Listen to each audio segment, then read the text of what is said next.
Muy buenos días a todos. Cuando son las 11:31 desde Geoparques de Chile, Territorios de Resiliencia, damos la bienvenida a toda Latinoamérica y el mundo y damos inicio a esta segunda jornada de charlas sobre riesgos y desastres volcanes. Quien les habla, José Vega, desde el corazón de Geoparque Butarcura, ubicado en los Andes de Araucanía, tierra rica en geo y biodiversidad, en donde los latidos de la Tierra se sienten en cada paso que damos y desde las alturas nos observan y asombran con su majestuosidad los volcanes de Chile.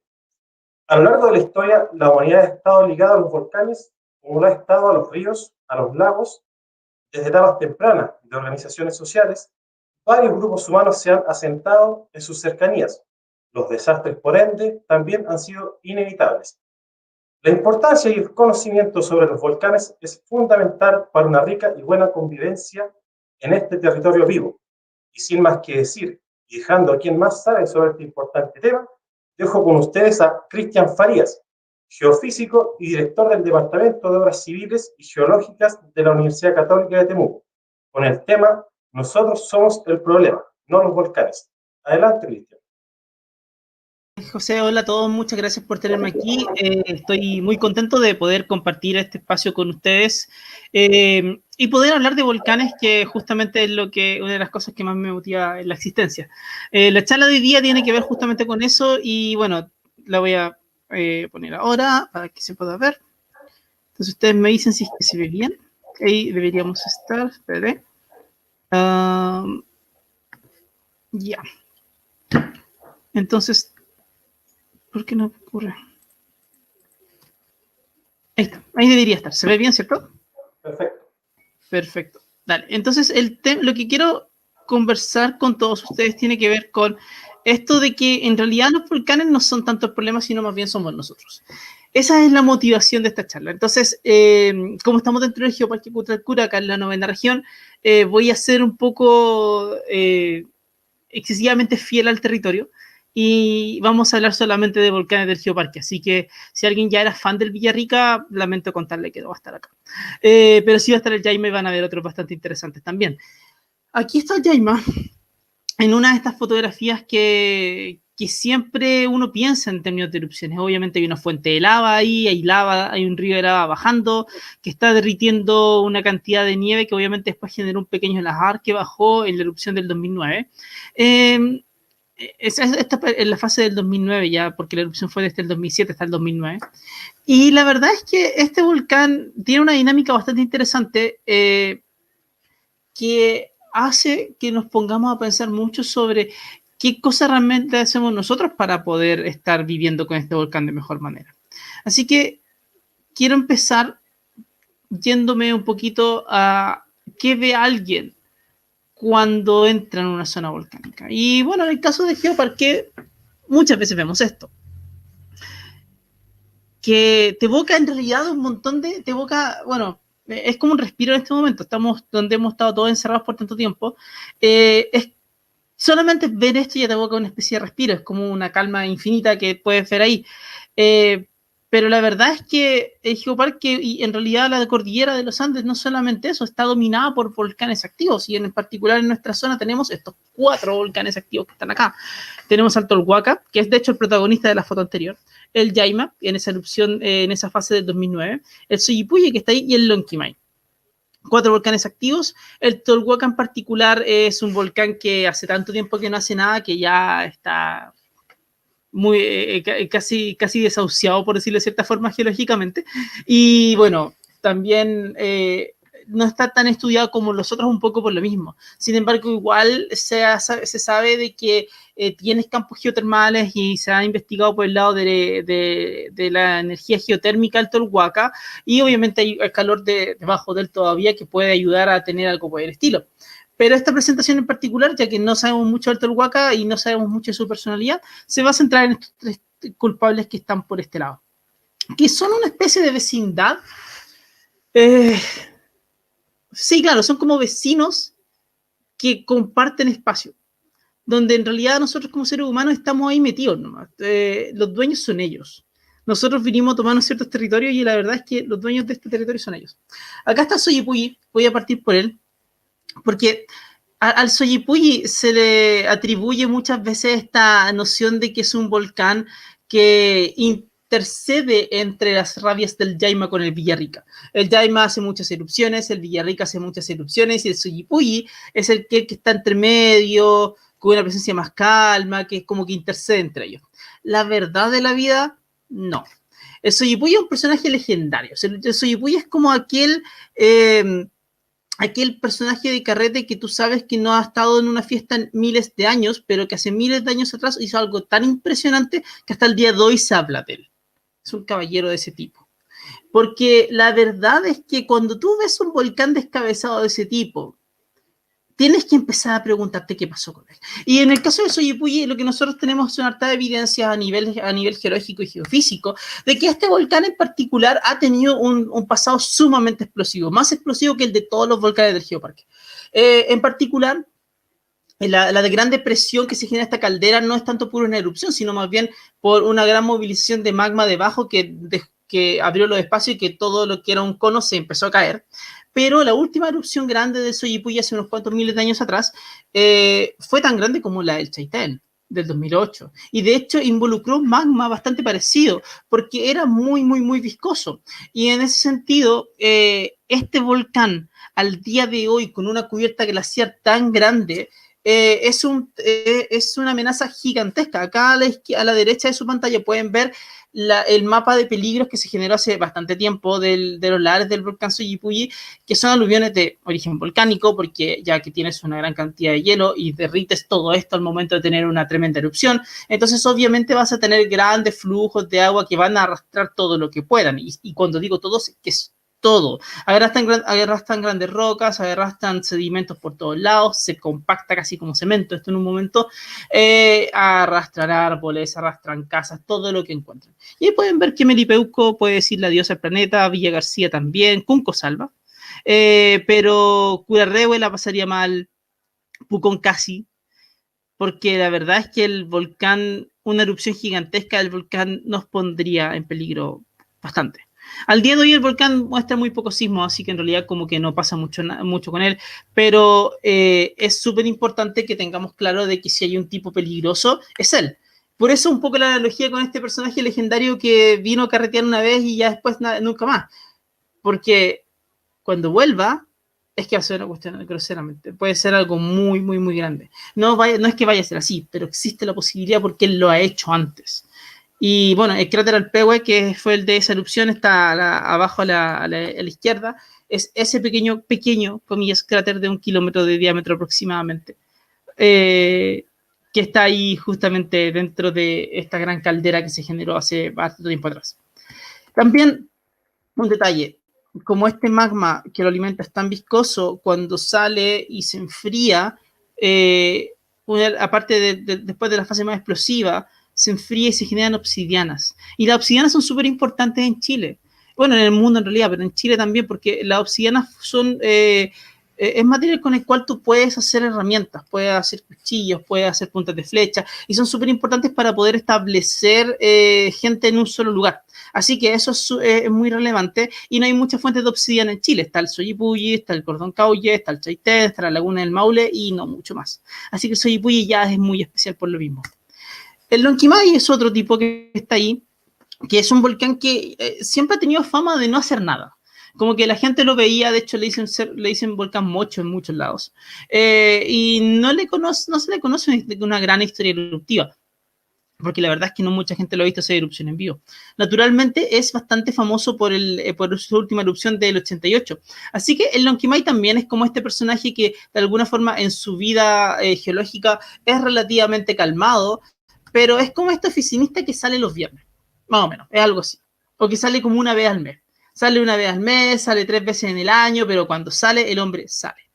Y entonces acá la última salida del Navidad del Lonquimay ocurrió en 1988, el día de Navidad, cuando comenzó una erupción a través de una fisura que empezó a crear un cráter, un cono nuevo. No es nuevo eso geológicamente en el volcán, porque la verdad es que el volcán ha tenido muchas erupciones por el cráter principal, pero también ha tenido muchas erupciones en un montón de conos que están al costado del Navidad, porque el magma va a querer salir por donde puede y esa vez pudo salir a través del cráter Navidad. Esta erupción duró 13 meses y no generó grandes cosas, en el sentido de que aquí vemos, por ejemplo, un río de lava que se genera, que es este que está, bueno, no se ve mi mouse, ahí está, que es toda esta lengua como más oscura que está abajo a la izquierda de la pantalla. Pero es un río de lava que se mueve muy lento, que avanzó unos cuantos kilómetros, pero aparte en un lugar donde en esa época no vivía absolutamente nadie. De hecho, hasta el día de hoy nadie vive al lado de ese río de lava. Sin embargo, el tema fue que hubo tal cantidad de ceniza que se lanzó durante esa erupción que fue muy larga, y esa ceniza tenía flúor en particular, que los animales de la época que estaban pastando cerca, donde las zonas de donde ellos pastaban estaban más o menos cerca de donde caía la ceniza, esos animales se envenenaron básicamente y murieron muchos. Y claro, el problema es que eso genera un daño a la economía tremendo en una zona que ya es pobre. Era pobre en 1988 o todavía sigue teniendo muchos problemas, pero en 1988 era muy pobre y llegó el momento de pensar en el invierno de 1989 y se vislumbraba un invierno tremendamente difícil para todos, y ocurrió que la gente tomó la determinación de enviar o sea, que en realidad se tomó la determinación de enviar a los niños de Lonquimay a otros internados, a otras ciudades durante todo el invierno, generando un éxodo de niños dentro de Lonquimay. Y eso es algo muy pocas veces visto. De hecho, no recuerdo un caso en Chile que donde haya pasado ese tipo de éxodo. Ahora, claro, no duró tanto, porque la verdad es que después de unas cuantas semanas las familias no lo soportaron más y trataron de traer a los niños de vuelta. Pero es una cosa que está ahí. Aquí les quiero mostrar un poco hasta dónde llega la lengua de lava. Si pueden ver como una especie de lengua que sale del volcán, hasta ahí llegó.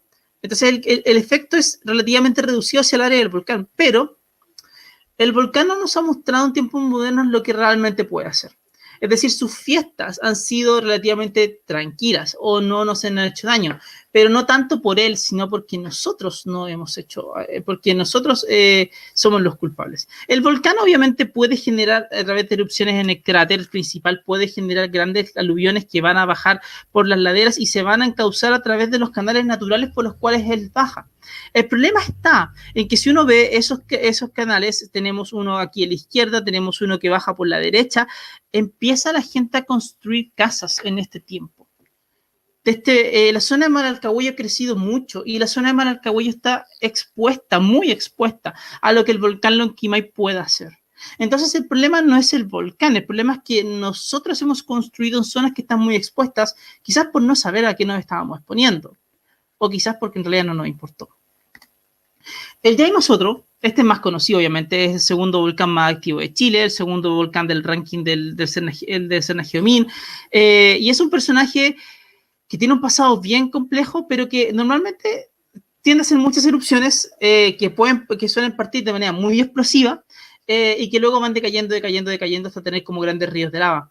Y que a veces puede tener pausas más o menos grandes, donde después de la erupción como que el hombre queda muy tranquilo durante mucho tiempo. Así que es como un metalero carreteando ese personaje. Alguien que simplemente empieza a tope, piensa todo como todo, y después ya de la noche va decayendo, decae, hasta que al final tiene una caña del demonio que no se la quita absolutamente nadie. Pero él no solamente es eso, sino que también, si se fijan, es un volcán tremendamente gordo. Si miran la foto de la derecha van a darse cuenta que está el cono, pero si miran el cono y se extienden hacia la base, ese volcán es demasiado grande. Es raro. De hecho, si uno trata de ver la forma, es casi como una parábola invertida, una cuestión así. Una parábola.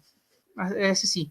Y es raro porque uno no está tan acostumbrado a ver ese tipo de formas. Y tiene que ver con que el volcán en realidad ha sido un volcán relativamente tranquilo, que le gusta soltar muchos ríos de lava, pero aparte es un volcán que se ha autodestruido más de una vez.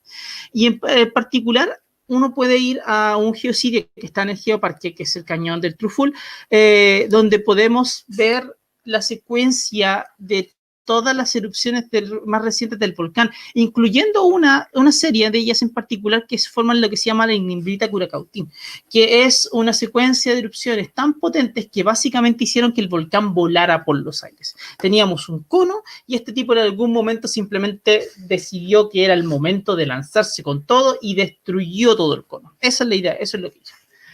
Los repósitos de esa erupción están hasta en Quepe, a unos 70 kilómetros de ahí, más o menos, y marcan toda la secuencia. De hecho, está lleno de esos flujos piroclásticos por la zona. Y después el volcán se empieza a reconstruir y empieza a agarrar esta forma más de cono y le sale hasta un cráter secundario. Y ese es un momento más de furia que le conocemos geológicamente, pero en tiempos históricos también. Aquí me quiero detener un poco en la erupción de 1640, que es súper importante, porque fue la más grande que habían visto tanto mapuches como españoles en la época. Ya llevábamos unos cuantos años de guerra en la zona, y había una disputa entre varios grupos mapuches acerca de qué había que hacer, si es que había que parar porque ya habían muerto demasiadas personas o si había que seguir expulsando a los invasores. Y llega febrero de 1640 y el volcán hace erupción. La erupción más grande que alguien le ha visto en tiempos históricos. Y aquí les dejo un par de relatos o extractos de relatos de la época, que dice que el espanto y pavor afirma mal parieron todas las mujeres que en todo aquel contorno había preñadas. A ese nivel fue la impresión. El volcán despedazó cerros, tronchó árboles y vomitando ceniza y piedra y azufre, terraplenó las lagunas, detuvo los ríos y rebalsados se inundaron la tierra hasta que rompieron por varias partes, corriendo de sus aguas calientes de las piedras y ceniza y espesas como lejía. Lo último es básicamente un gran lahar que se genera porque tienes una cantidad de nieve que se derrite muy grande y que obviamente va agarrando un montón de ceniza que fuiste dejando caer, y eso deja muy espeso todo, y está el agua que está tan espesa como lejía, obviamente caliente, que empieza a arrastrar y que destruye todo lo que puede. Pero si miran la litografía que está a la izquierda, hay muchos detalles interesantes. Está por un lado está la nube que te presenta, la nube de ceniza que te presenta una pelea de dioses ocurriendo en el cielo. Al medio, el volcán está como a la derecha, al medio hay un pillán bajando por el volcán. Ahí está, el pillán que baja del volcán. Y mientras baja el pillán con el lahar, que se ve que es un flujo, el lahar mata a todo el mundo. Entonces, esa erupción nadie había visto algo tan grande y se trató de interpretar de alguna forma. La interpretación que ganó entre las personas era que esto era un llamado a que había que parar y hacer paz, porque habíamos cerrado el camino. Así que, acá les muestro un poco los grandes ríos de lava que se generaron, que no son tan grandes, lo más importante eran los lahares, naturalmente. Y después de eso, al año siguiente, vino el primer acercamiento a la paz, que fue en el Parlamento de Quilín. Más de un historiador ha planteado derechamente que es la erupción del Yaima la que gatilla el Parlamento de Quilín, que es la primera aproximación a la paz que hay en la zona. Lo que demuestra que un volcán tiene una importancia que va más allá de algo geológico, de algo natural, también tiene una importancia histórica y social. Porque obviamente hay personas que están un poco viviendo con él y cuyas vidas de alguna forma están definidas por lo que ese volcán haga. Y bueno, el Yaima al día de hoy sigue siendo un volcán tremendamente activo que suele generar lahares. Estos lahares, estos aluviones volcánicos, es importante que tengamos en la cabeza la idea de que no es como una inundación que se pueda generar que ya es suficientemente complicada, sino que en realidad, como el lahar arrastra todo lo que puede, uno ha visto, por ejemplo, en 1994, esa tremenda roca que está ahí, bueno, esa roca la arrastró el lahar. Estamos hablando de una cuestión que tiene una fuerza enorme. Y de hecho, ese lahar avanzó y destruyó la mitad del cementerio de Cherquenco en esa época, básicamente incluso perturbando el descanso de los muertos a ese nivel. Los lahares de las últimas erupciones, hablo de 2007, 2008, 2009, no han sido tan grandes. Aquí está la del 2009, que llega fundamentalmente a la base del volcán y no mucho más allá. Pero es un problema. Es un gran problema, porque eso es la salida que tiene, eso es lo que el volcán suele hacer. Y en la medida que vaya a seguir haciendo erupción, que sabemos que lo va a hacer, va a seguir haciendo eso. Ahora, después del 2008-2009 vino el terremoto del 2010 y después del terremoto del 2010 vimos un cambio muy interesante en el volcán. Porque antes lo conocíamos como un tipo que era tremendamente activo, como mucho volcán chileno está muy fracturado. En realidad uno piensa en estos gigantes que están ahí cuando uno los ve, que te impactan, pero son sumamente sensibles, son tipos que en realidad se han construido a base de grandes rupturas, se construyen, se derrumban, se construyen, se derrumban y así van, y te generan muchas fracturas por todos lados. Hemos visto erupciones fisurales en el volcán, como por ejemplo en 1994, que está ahí, y hemos visto explosiones laterales como el 2008. Y ahora, después del 2010, lo que pasó fue que llegó el terremoto del 2010 y el volcán se calmó. Estamos trabajando en eso. Esperamos someter un artículo sobre eso durante este año, pero tenemos buena evidencia que sugiere de que fue el terremoto del Maule el que tomó al Yaima, que ya venía en un espacio post-eruptivo, ya habiendo terminado su fiesta, le pegó un combo y lo mandó a la lona. Y hasta el día de hoy el Yaima todavía no se quiere levantar. Porque los volcanes son sumamente sensibles a los terremotos y en la zona tenemos grandes terremotos siempre. Como sea, va a ser así. Así que es súper importante tener en cuenta de que cada uno de estos volcanes, cada uno de estos personajes que le estoy hablando, en efecto tienen una especie de personalidad a nivel geológico. Se comportan de forma distinta. Algunos son más sensibles que otros frente a perturbaciones externas, como por ejemplo el Yaima. Hacen erupciones de manera distinta y por tanto van a impactar la vida de las personas de manera distinta. Entonces uno se empieza a preguntar, bueno, ¿cuál es el problema de vivir ahí? Obviamente es lindo vivir ahí. Están esos volcanes, puedes verlos de cerca.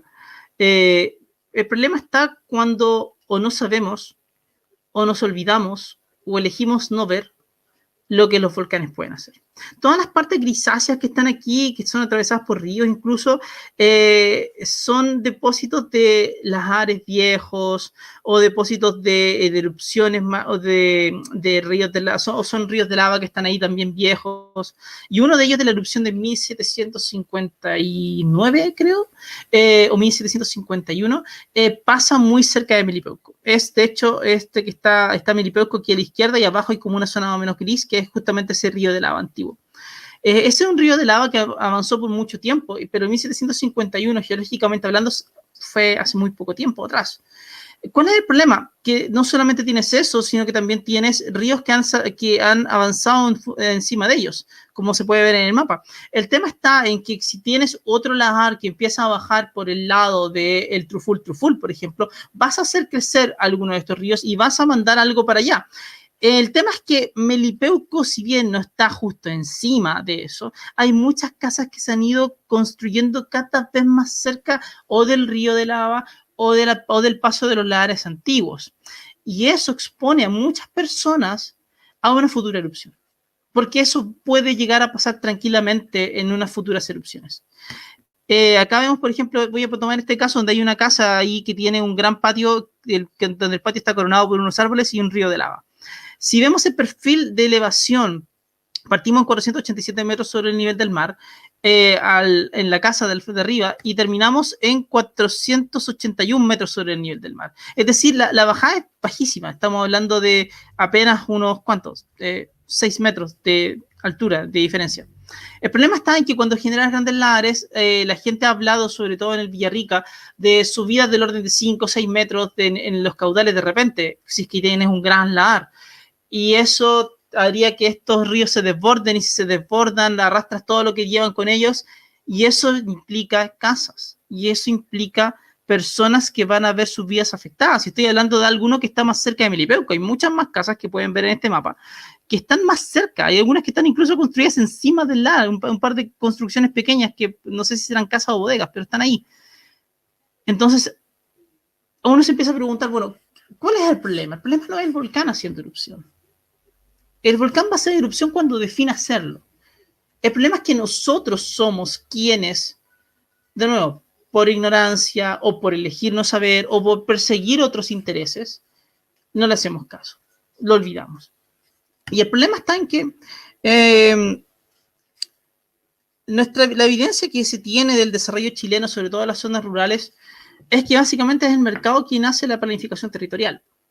Y como el mercado hace la planificación territorial, incluso el Estado, cuando tiene que construir viviendas sociales, busca los lugares más baratos, que son justamente los lugares muchas veces que están más expuestos a peligros volcánicos. Entonces terminamos mandando a la gente a vivir a zonas que están más expuestas. Y esas son decisiones nuestras. Al final, el volcán puede seguir haciendo lo que siempre ha hecho. El volcán va a ser este personaje que carretea y que tú sabes perfectamente cómo carretea. La pregunta es qué haces tú al respecto de eso. Y la pregunta es qué no hacemos nosotros como sociedad respecto a eso. ¿Cómo estamos creciendo?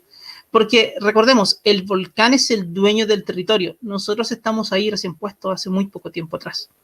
Así que un poco el cierre están estos conceptos de que, bueno, obviamente el geoparque somos todos y las historias son súper importantes porque si vamos a hablar de riesgo, tenemos que hablar acerca de lo que nos fue pasando. Ahí están ahí hablamos de la historia eruptiva. El Yaima estaba muy calmado y eso nos tiene complejos, un poco complicados porque podríamos tener erupciones más grandes en el futuro. El Lonquimay es súper peculiar, todavía lo estamos tratando de investigar. Pero sobre todo quiero ir al tema al final, que tenemos que hablar entre nosotros para poder saber cómo podemos ser más resilientes y sobre todo tenemos que organizarnos desde abajo hacia arriba. Las soluciones para estos problemas van a venir desde la comunidad hacia arriba. Y finalmente, obvio, los desastres no son naturales, nunca lo van a ser. Los desastres nacen porque nosotros reaccionamos mal frente a una amenaza de origen natural. Así que eso es lo que les quería contar. Muchas gracias por tenerme aquí. Gracias.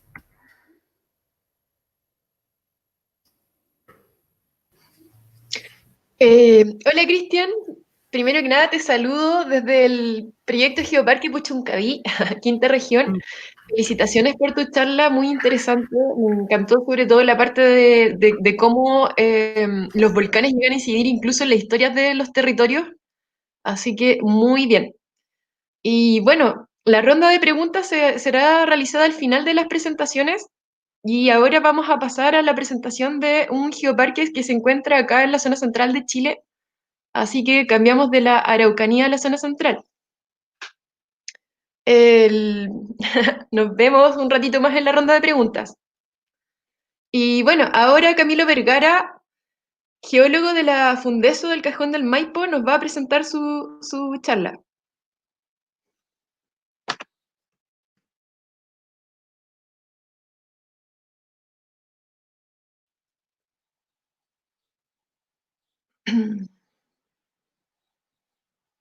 Hola Camilo, ¿cómo estás? Bien, ¿y tú cómo estás? Muy bien, muy Espero que bien. muy bien.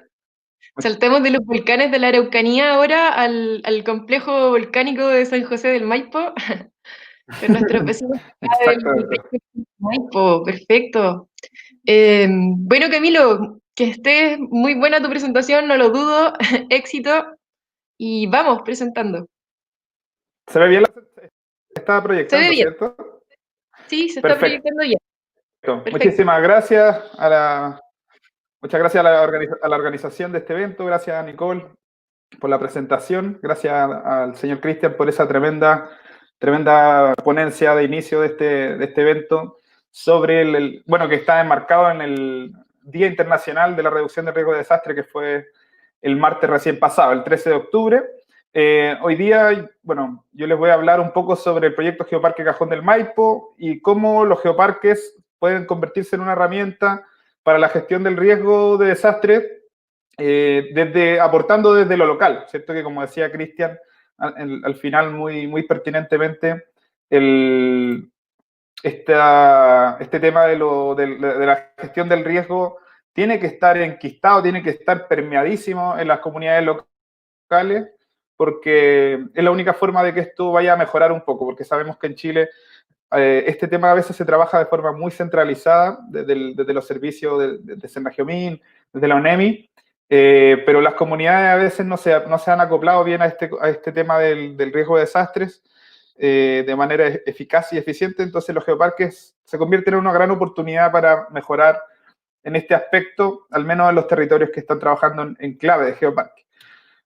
Siempre, bueno, es importante mostrar que la visión de los geoparques, ¿cierto?, tiene el patrimonio geológico como eje central, como el corazón de la creación de un geoparque, pero siempre está en relación con todos los otros tipos de patrimonio del territorio, el patrimonio natural, el patrimonio cultural, el patrimonio intangible, la identidad, la historia de un lugar, y también este patrimonio siempre se tiene que utilizar como una herramienta para el desarrollo territorial a través de acciones de geoturismo, geoeducación y también de promoción de la investigación científica y la conservación. Y en este caso, en el día de hoy, todo esto que aplicamos, digamos, a la ciencia de la Tierra en general, que es la visión de los geoparques, se puede focalizar también en la gestión y la reducción del riesgo de desastres a través de estas mismas acciones de conservación y ciencia, de acciones de educación y también, por supuesto, del desarrollo de una actividad turística más cuidadosa y basada en el conocimiento.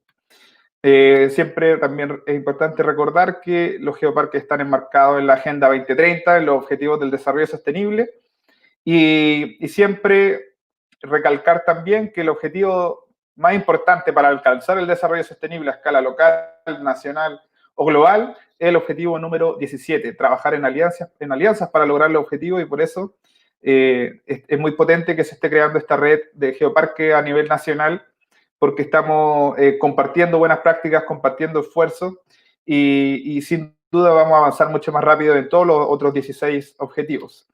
Y bueno, los geoparques siempre tienen que tener sus 4 esenciales, que es la existencia de patrimonio geológico, acciones de gestión, visibilidad y redes. Esto yo siempre lo voy a repetir porque es importante que quede clarísimo. En el territorio del Cajón del Maipo está ubicado en Chile central, en la zona cordillerana de la región metropolitana de Santiago, y en este caso ocupa 1/3 de la región metropolitana y está contiguo a Santiago, contiguo a la ciudad más habitada del país, que tiene más de 6 millones de habitantes, y la comuna de San José de Maipo está al ladito y tiene 5.000 kilómetros cuadrados, ocupa 1/3 de toda la región y ocupa aproximadamente 6 o 7 veces la superficie de la ciudad completa de Santiago, de toda la zona urbana. Y bueno, acá están marcados en estos triángulos rojos los 3 volcanes activos. Hay 3 volcanes activos muy cerca de Santiago, a menos de 100 kilómetros de la ciudad más grande de Chile, y están dentro de este geoparque, del proyecto de Geoparque Cajón del Maipo, que tiene 20.000 habitantes. Bueno, acá hay una breve muestra de cómo se ha trabajado el proyecto Geoparque en sus distintas áreas. Aquí los dejo invitadísimos a los que quieran saber más a revisar nuestra página web que lanzamos hace poquito, www.geoparquecajondelmaipo.com, o sea, .cl, perdón, y nuestras redes sociales, Facebook, Instagram, Twitter y el canal de YouTube, además de dejarlos invitados a revisar el libro de los geositios que está colgado en versión digital en la página web.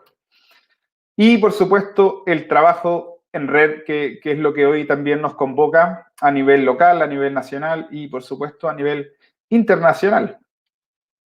Y acá solamente algunas muestras de estas actividades, y acá el hito que dio inicio, que dio nacimiento a nivel público, digamos, a los geoparques de Chile, que fue la primera serie de webinars, y hoy día ya estamos en la segunda.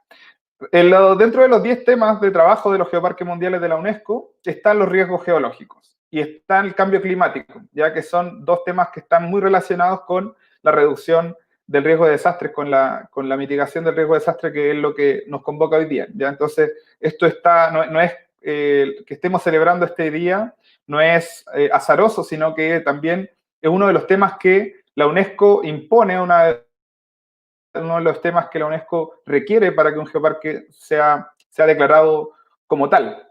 Y bueno, y lo que nos rige también, como para que lo puedan consultar los que no conozcan, es el marco de Sendai, que es cierto que fue firmado por la ONU en el año 2015, que es el marco a nivel internacional que está rigiendo todas las acciones para la reducción del riesgo de desastres de aquí al 2030.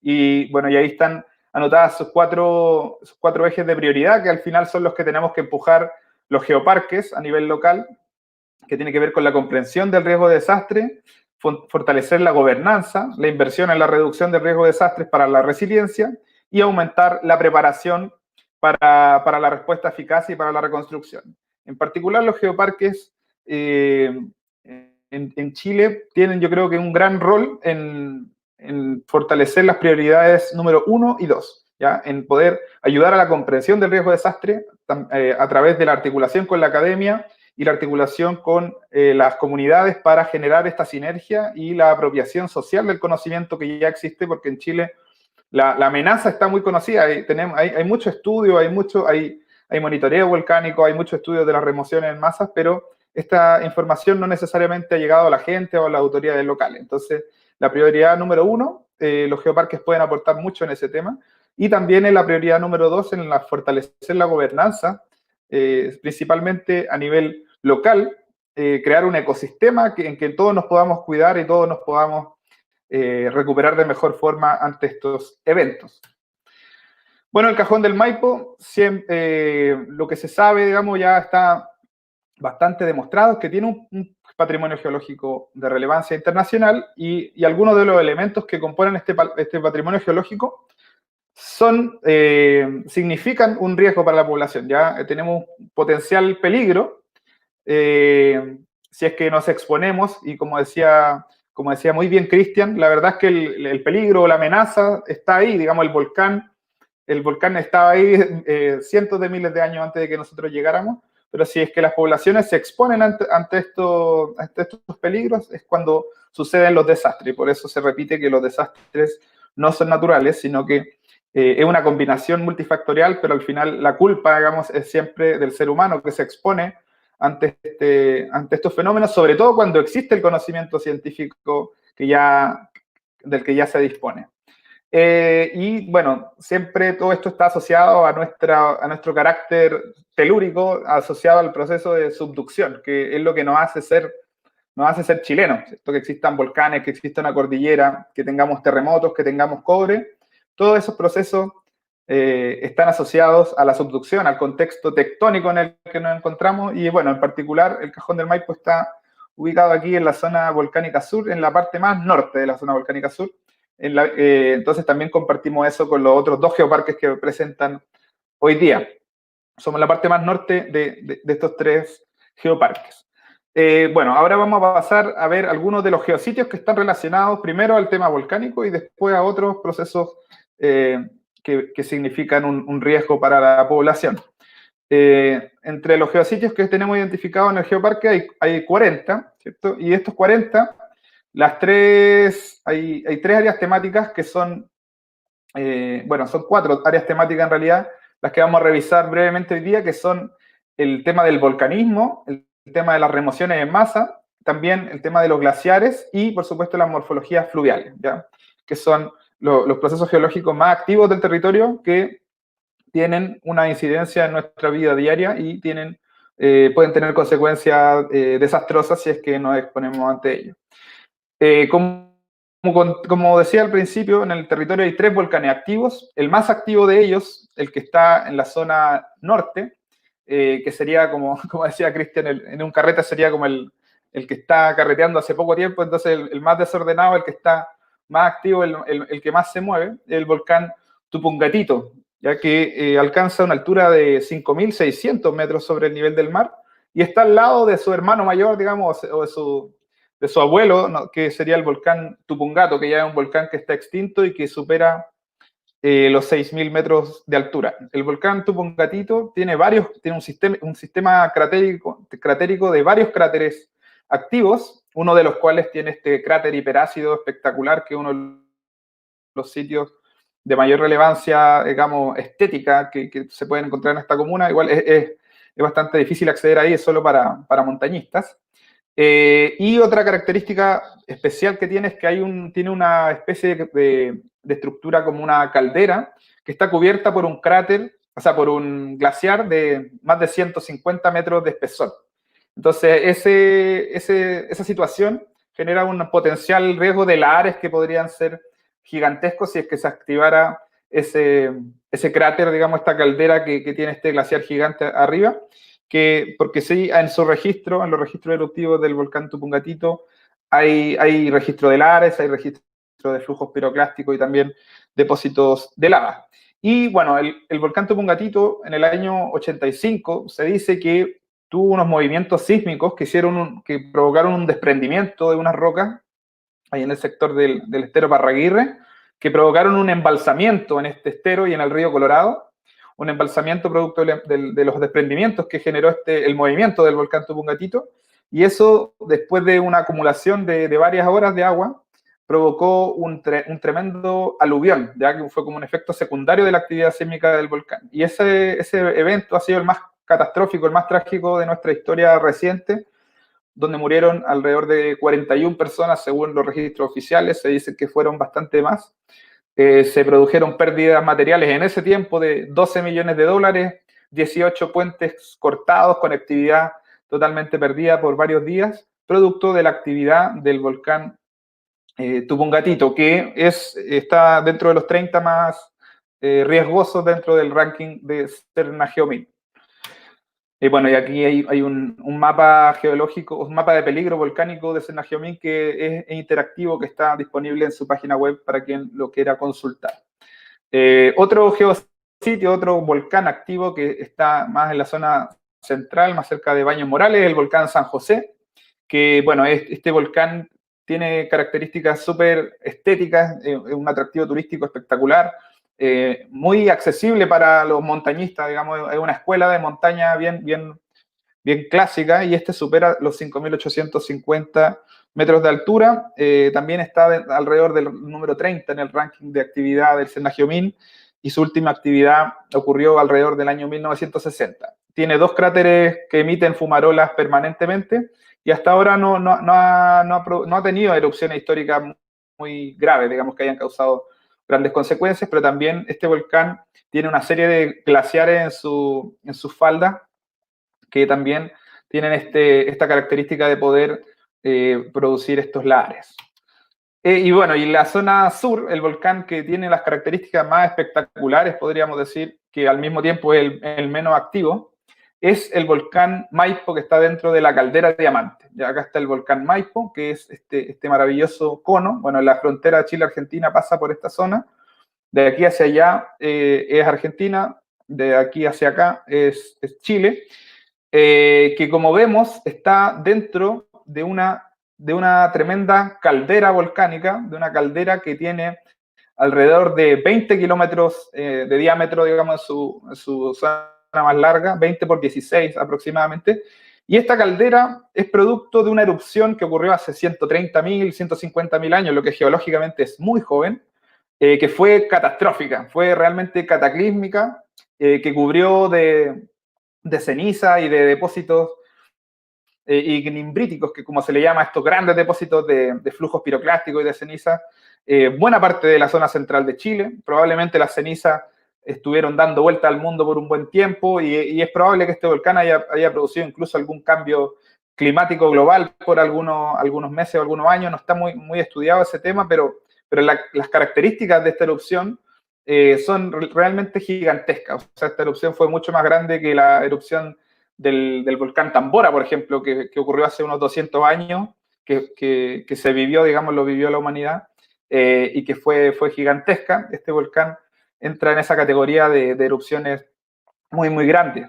Bueno, no alcanza a ser un supervolcán porque no cumple con las características de tener los 1.000 kilómetros cúbicos en su erupción, pero fue un volcán que dejó esta huella, este vestigio que es su caldera volcánica. Y bueno, posterior a la formación de esta caldera, ha crecido este volcán Maipo, que es como la segunda etapa de este complejo. Bueno, y también otra cosa interesante que podemos ver acá en el territorio, más allá de los volcanes activos, es que podemos ver vestigios de antiguos volcanes, de rocas de millones de años, que nos permiten entender la estructura interna de un volcán, de cómo funciona un volcán. Por ejemplo, las rocas de una antigua cámara magmática que se ha enfriado y se ha congelado, digamos, después de que el volcán ha quedado inactivo, se convierten en lo que comúnmente podríamos llamarle un granito, ¿cierto? Que es una roca que era una antigua cámara magmática que se enfrió y quedó, después con los miles de años se erosionó el paisaje, y estas cámaras magmáticas emergen a la superficie. Y por ejemplo, una cámara magmática que podemos ver, la más antigua de la comuna, es el Plutón de la Obra, ¿ya? Que Plutón se le llama a estas antiguas cámaras magmáticas que emergen, que es uno de los geositios que está a la entrada del pueblo, muy accesible, acá donde se tiran en parapente. Y además este lugar ha sido utilizado como una cantera que se ha utilizado en muchas obras de Santiago. De hecho, la construcción del canal San Carlos se utilizó pura roca de acá del Plutón de la obra. Y acá hay otras estructuras de este mismo tipo en otros sectores del Cajón del Maipo, por ejemplo, el Plutón San Gabriel también, que también acá podemos ver cómo está en contacto con la roca que existía previamente. Este Plutón tiene alrededor de 11 millones de años. Acá está también lo mismo, el Plutón San Gabriel. Estas son rocas de una antigua cámara magmática de 11 millones de años que ahora podemos recorrer, podemos tocar, podemos mirar y podemos entender. Entonces acá en el Puente del Cristo, que es un geositio del Geoparque, podemos hacer un viaje por este infierno, ¿cierto? Estas rocas que alguna vez estuvieron a 800, 900 grados de temperatura a varios kilómetros de profundidad y que ahora están en la superficie. Otro ejemplo es el Plutón de la Gloria. También se pueden encontrar depósitos de lava, que también es uno de los productos volcánicos más típicos, como los que tenemos en la formación Abanico, o acá este tremendo depósito, estas rocas, columnas basálticas que están en el volcán Casimiro, que es un volcán extinto que está al sur de la comuna, que tienen estas formas prismáticas espectaculares y de una belleza escénica sin igual. Y también los depósitos de los flujos piroclásticos y las ignimbritas, que son los productos de las erupciones más explosivas, que, por ejemplo, la erupción de la caldera de Diamante tendría estas características súper explosivas que no fluye lava, sino que generan estos depósitos de materiales más de ceniza.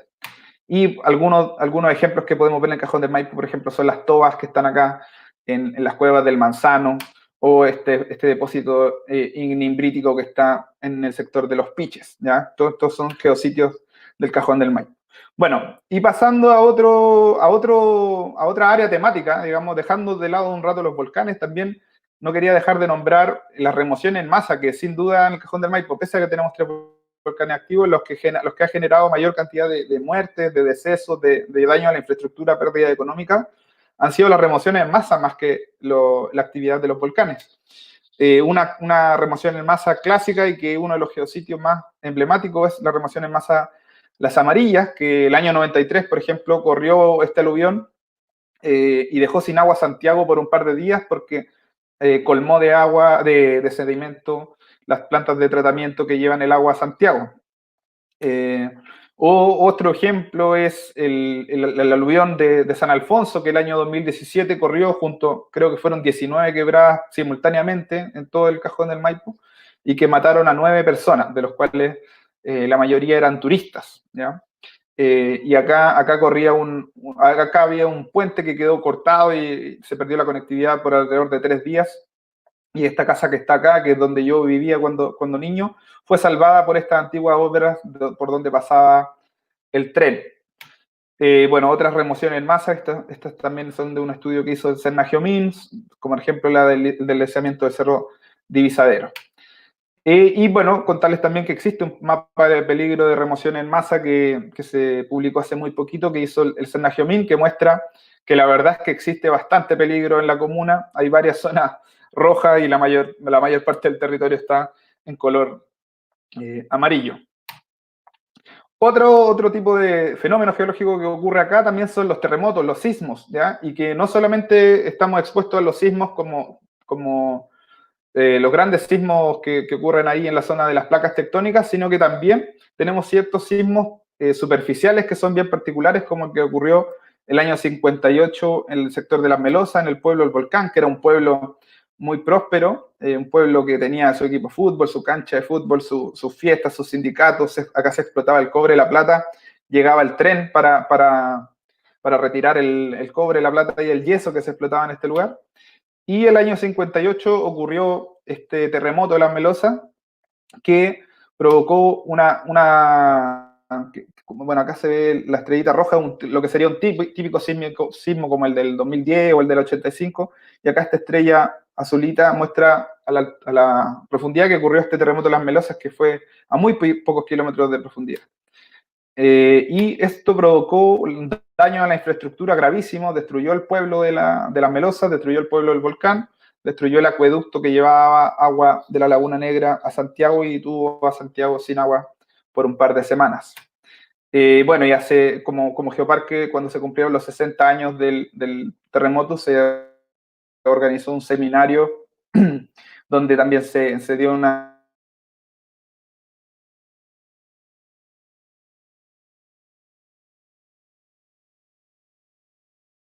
agua de la región metropolitana. Tenemos más de 600 glaciares que nutren de agua, son las torres de agua de Santiago, que están en franco retroceso. Acá están los cuerpos de agua de la comuna, que es la Laguna Negra, el Embalse del Yeso y la Laguna del Encañado, que están siendo alimentados por los distintos glaciares de la zona.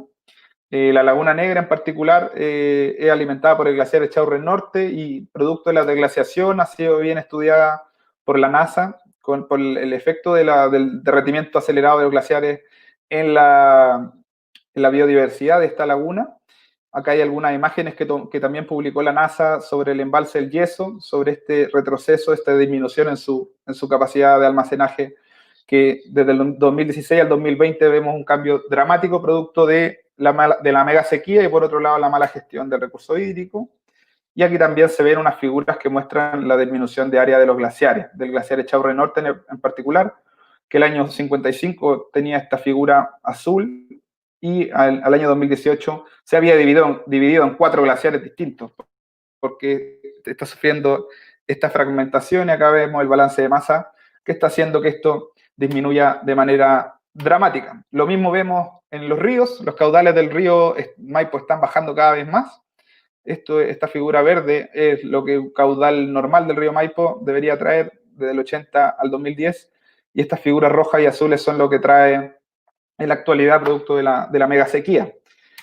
Esto también provoca incendios que sin duda están asociados a esta baja de los caudales del río y a este retroceso de los glaciares. Este fue el incendio del Canelo que ocurrió hace menos de un año, donde se quemaron 1000 hectáreas de bosque nativo, de bosque esclerófilo, que es el pulmón de Santiago. Y bueno, sumado a todo esto, tenemos el proyecto Alto Maipo, que fuera de contexto, digamos, estamos en un contexto de mega sequía, y este proyecto lo que busca es entubar las aguas de 3 tributarios del río Maipo para generar hidroelectricidad y dejar con los caudales disminuidos en una buena zona de la comuna. Bueno, aquí hay algunas actividades que se han realizado dentro del Geoparque como aporte, digamos, en este contexto, actividades de educación en las escuelas sobre geología, sobre cambio climático, sobre biodiversidad, actividades en terreno y también actividades en la escuela, algunas actividades que ha desarrollado últimamente Senageomin, por ejemplo, con el apoyo también y nuestra participación para la difusión de los materiales, de los estudios volcánicos que realizan, de peligro de remoción en masa.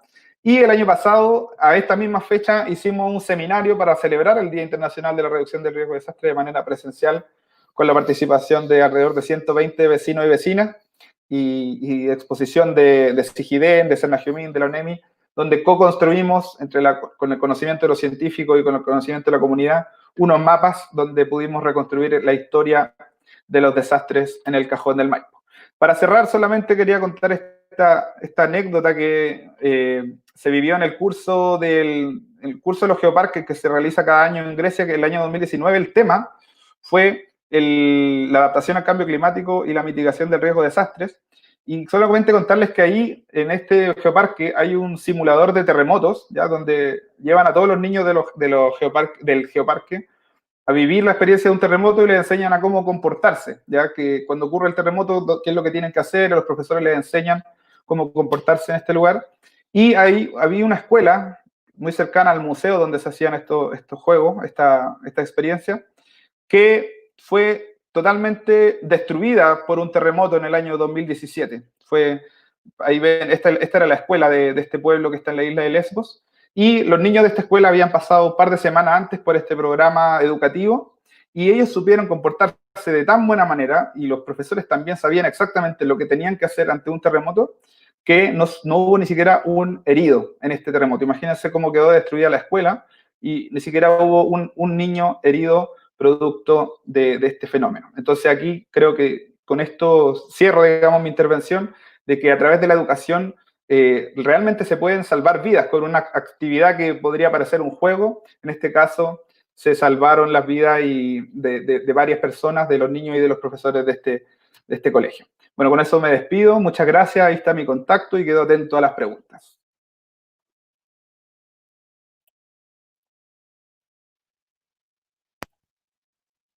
Camilo, muchas gracias por tu presentación. La verdad que estuvo muy, muy buena y creo que tocaste algo fundamental, que es las comunidades locales, de cómo generar una gobernanza a través de las comunidades locales.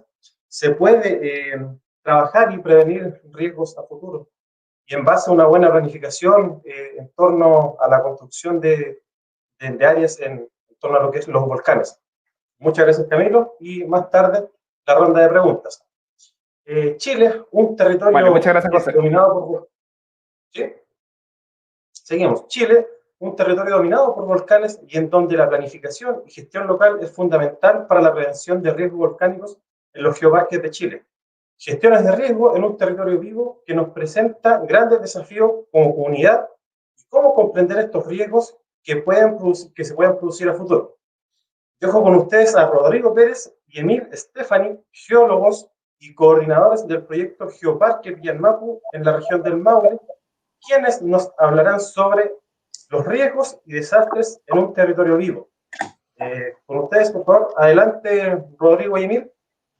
Hola José, muchas gracias. Muchas gracias. Vamos a compartir pantalla.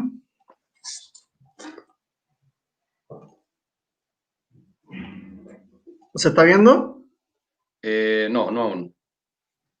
¿No? Ahí sí. ¿Sí? Ahí sí. Sí, ahí sí. Perfecto. Bien, tal como nos presentó José, nosotros hoy día hablaremos del proyecto Geoparque Pillanmapu y los riesgos y desastres en este territorio vivo. Revisaremos algunos aspectos generales de los desastres que han ocurrido en el Maule.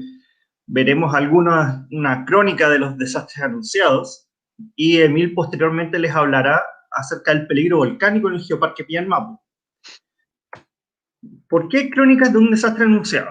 Primero que todo, tenemos que entender que los desastres no son naturales, sino que son el resultado de decisiones humanas al construir y convivir en zonas vulnerables. Tal como mencionó Camilo en la presentación anterior, tenemos mucho conocimiento acerca de qué lugares son más vulnerables que otros, dónde han ocurrido remociones en masa, dónde son los mapas de peligro volcánico. Lamentablemente, esto no baja muchas veces hacia las comunidades y hacia las autoridades, por lo cual el ordenamiento territorial queda al debe en esta materia. Y por lo mismo constituyen conflictos que son multidimensionales, que deben ser trabajados de manera multisectorial. Eso es muy importante, que todos sean incluidos en el proceso de la gestión del riesgo. Bien, para comenzar estas crónicas, nos enfocaremos en la última década y probablemente uno de los eventos más recordados fue el terremoto del 27F del 2010, el cual fue bautizado como Terremoto del Maule. Y si bien afectó en mayor medida a la zona costera, tuvimos efectos en muchas partes de la región del Maule. Por ejemplo, en la ciudad de Curicó se presenció efectos de licuefacción, en el cual el suelo empieza a comportarse como un fluido, y esto es debido a tres factores que actuaron. Primero, el tipo de suelo, el cual Curicó se ubica sobre una remoción en masa, que es con alto contenido en arcillas y en arena fina. Por otra parte, tenemos la profundidad del nivel freático, que esto quiere decir que las aguas subterráneas estaban bastante cerca de la superficie, y además, junto con el movimiento sísmico, hizo que empezara a tener este comportamiento, generando grietas como las que podemos ver en las imágenes, o algunos descensos del suelo, lo cual se llama esta subsidencia de los suelos. Además, no solo afectó también a las comunidades, sino que también afectó a elementos naturales, como el Parque Nacional Radal Siete Tazas, donde las famosas Siete Tazas, por unos meses desapareció el agua. Esto a raíz de fracturas y que hubo un descenso en el nivel de las aguas subterráneas. Si bien esto no constituye un factor de riesgo para las comunidades, para la vida, la integridad de los habitantes, hay que considerar que esta es una zona que se basa en el turismo y por ende afecta de alguna u otra manera al estilo de vida de las comunidades aledañas.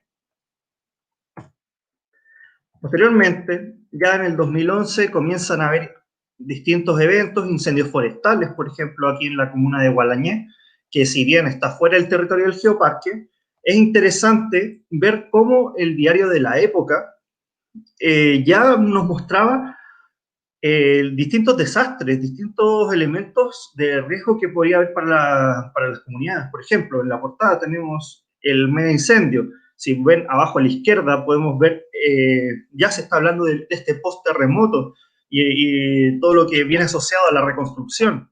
Justo al lado podemos ver esta crisis agrícola, producto de la escasez hídrica. Entonces ya estamos viendo que se estaba hablando mucho de esta temática, pero son eventos que probablemente muchos de ellos ya quedaron en el olvido, por lo cual hacer estas reconstrucciones de memoria es fundamental para proyectar cómo vamos a relacionarnos con nuestro entorno.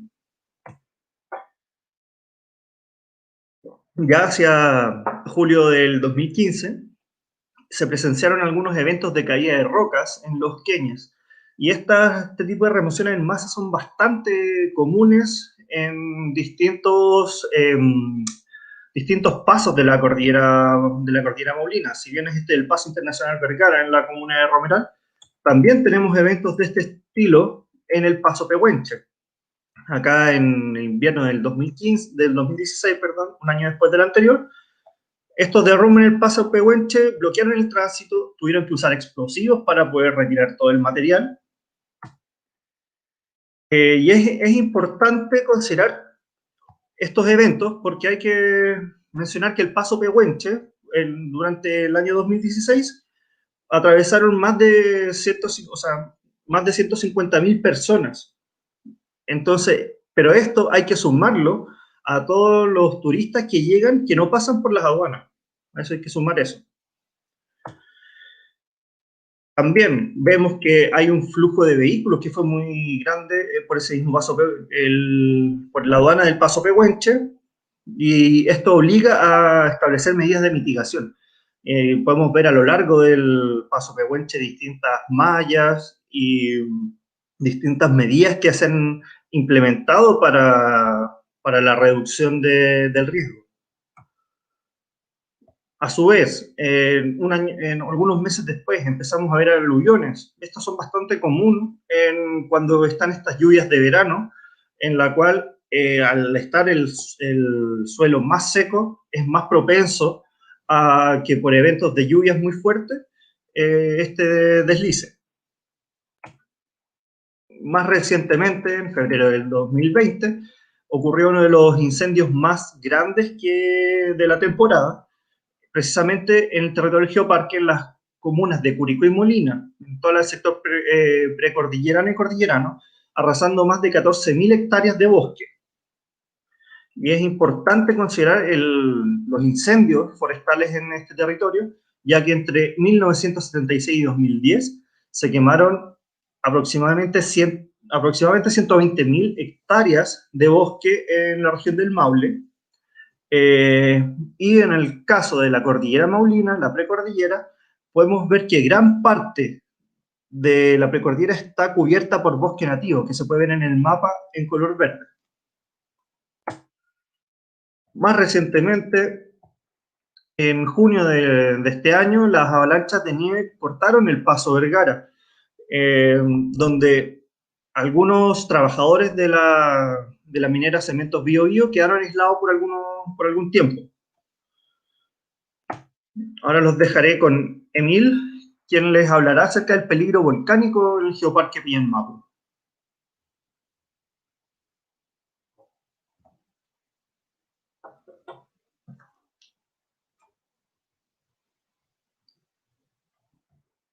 Emil.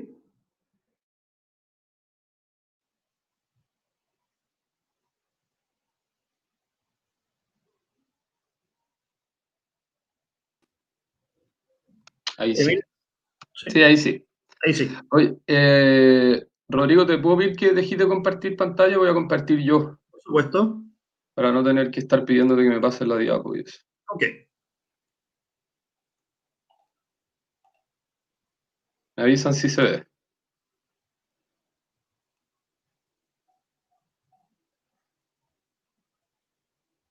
¿Se ve? Aún no la veo. Ahí sí. Y ya Ya. está bien. Bien, entonces, como les dijo Rodrigo, yo ahora les voy a seguir hablando de peligro, pero esta vez específicamente del peligro volcánico en el Pillanmapu, que es el tema que nos convoca hoy. Entonces, a modo de contexto, este es un conjunto de imágenes satelitales que nos muestra la región del Maule. En el polígono amarillo se puede ver la región del Maule, las líneas celestes son los límites comunales, y la línea roja serían los límites del geoparque. Entonces, dentro del geoparque existen 4 complejos volcánicos, y se habla de complejos volcánicos, no de volcanes, porque son conjuntos de volcanes que comparten vecindad y comparten temporalidad y características comunes. Entonces, dentro del territorio tenemos 4 complejos volcánicos. El de más al norte sería el planchón Petero Azufre, luego el descabezado grande Quisapo Azul, Tatara San Pedro Pellado, y finalmente, probablemente el más famoso que todos conocen, es el complejo volcánico de la Laguna del Maule. Para efecto de esta presentación, voy a omitir el complejo volcánico de Tatara San Pedro, se fue eliminado por aburrido, así que nos vamos a concentrar en estos 3 que ven acá. Entonces, el primero de ellos, el planchón Petero Azufre, como su nombre lo indica, se compone por esos 3 volcanes. Y un poco de historia de este complejo que es bien interesante. La formación del complejo parte con el volcán Azufre hace aproximadamente 220.000 años atrás, acá. Luego, hace 72.000 años, el volcanismo migra hacia el norte y se comienza a construir el edificio del Planchón 1. Ese mismo edificio, el del Planchón 1, hace 11.000 años se derrumba y colapsa, eso lo vamos a ver más en detalle. Y a partir de ese momento se empieza a construir entonces el edificio del Planchón 2.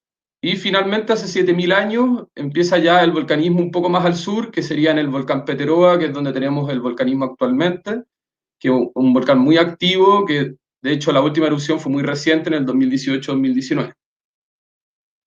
Entonces me voy a concentrar ahora en el colapso, que es un poco el tema que nos convoca, que es los peligros.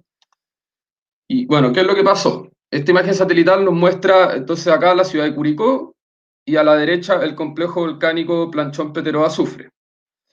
Entonces, como les comenté, hace 72.000 años se empieza a construir el edificio volcánico del Planchón 1, y se cree, hay evidencia para decir que ese edificio volcánico creció muy rápido y mucho. Por lo tanto, era muy inestable. También hay que considerar que hace 11.000 años, que fue cuando se produjo el derrumbe, el colapso, todo esto estaba cubierto de nieves y glaciares. Estábamos recién empezando con la deglaciación.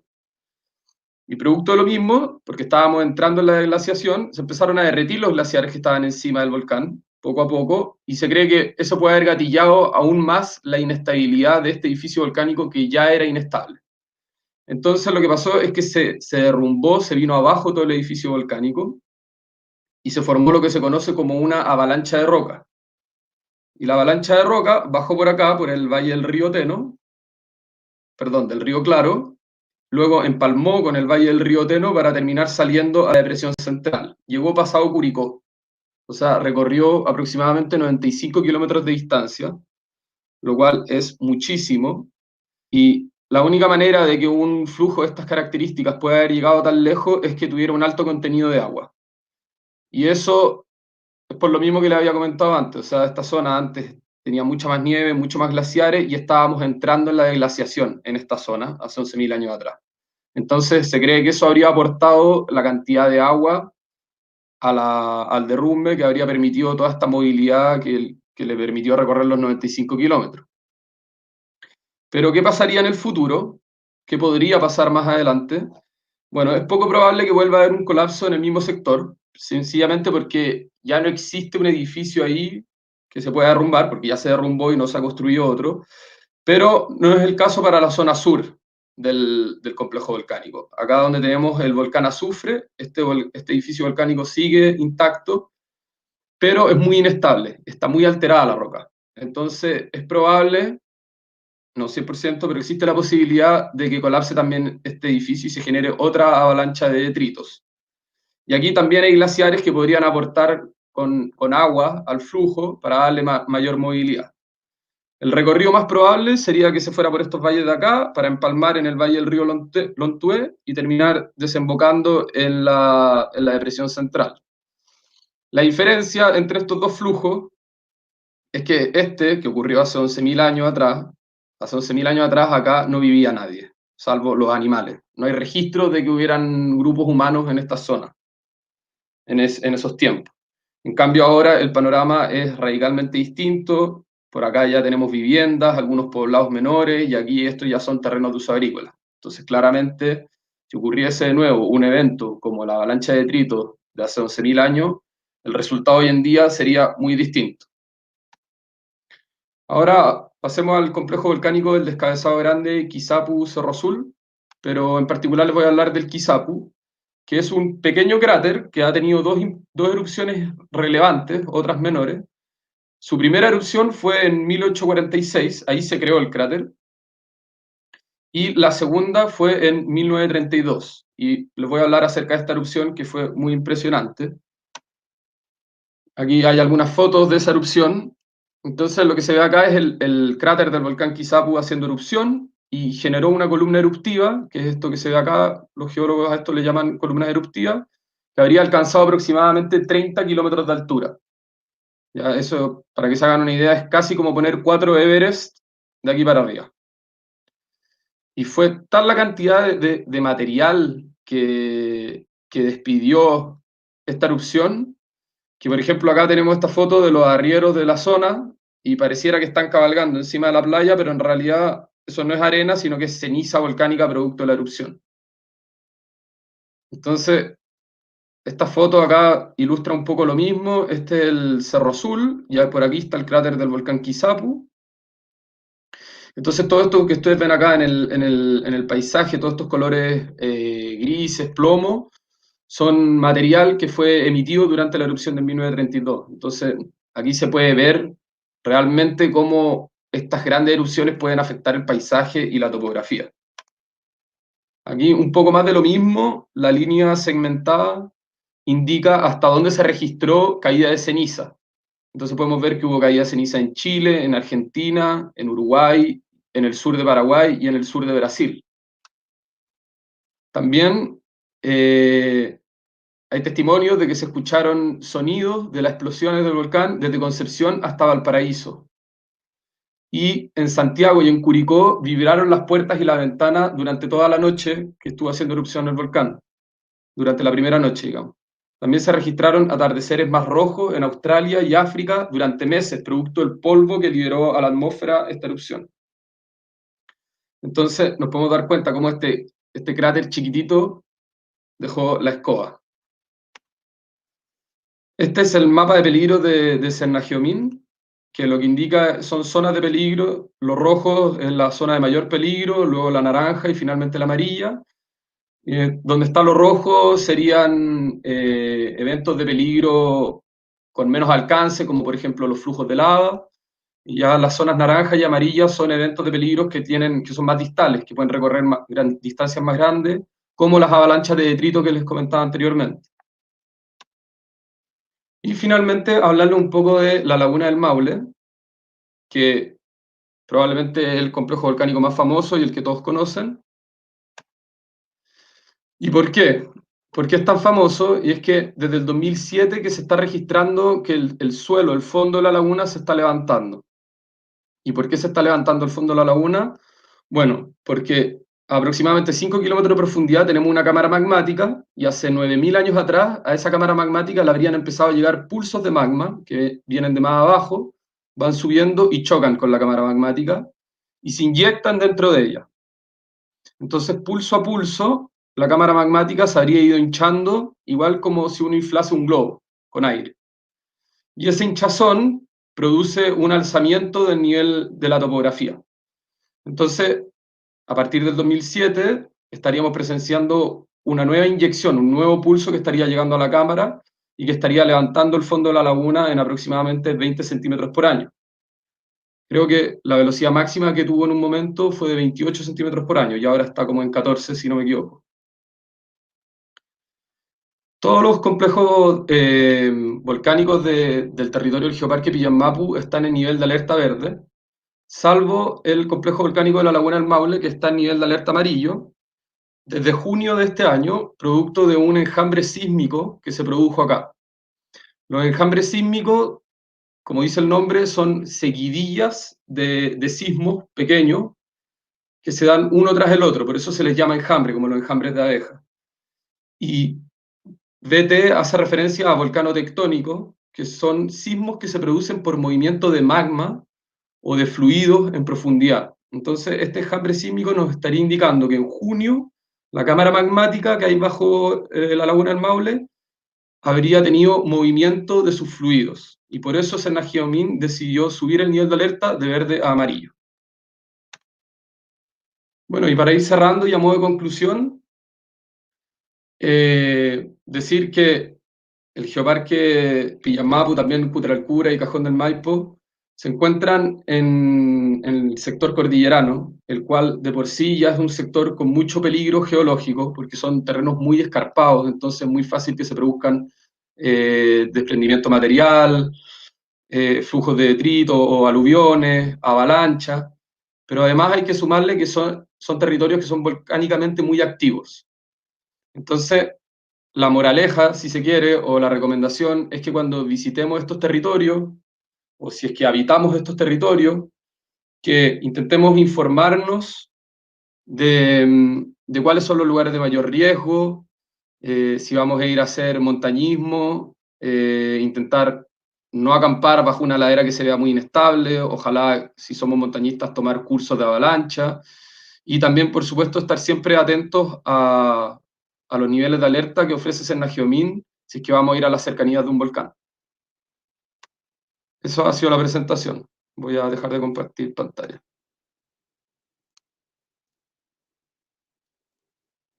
Ahí.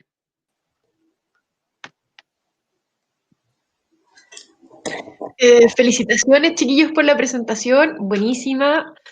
Llamó mucho la atención la historia de la erupción del Kizapu, o sea, el hecho de que como la erupción de un volcán acá en Chile, en la cordillera del Maule, pueda tener el efecto de cambiar incluso los atardeceres en Australia y África. De verdad que para alguien que no es geólogo, quizás esta información es impresionante, es muy fuerte. Así que muy buena presentación. Gracias, Nicole. Sí, es bastante en realidad interesante esa dinámica. Y hay erupciones que han sido mucho más grandes, donde Claro. se ha cubierto la luz, ha bajado la temperatura bastante grados durante mucho tiempo. Entonces, la dinámica de los volcanes es sumamente interesante. Ujú. Vamos a pasar entonces como ya terminamos, a la ronda de preguntas con todos los invitados.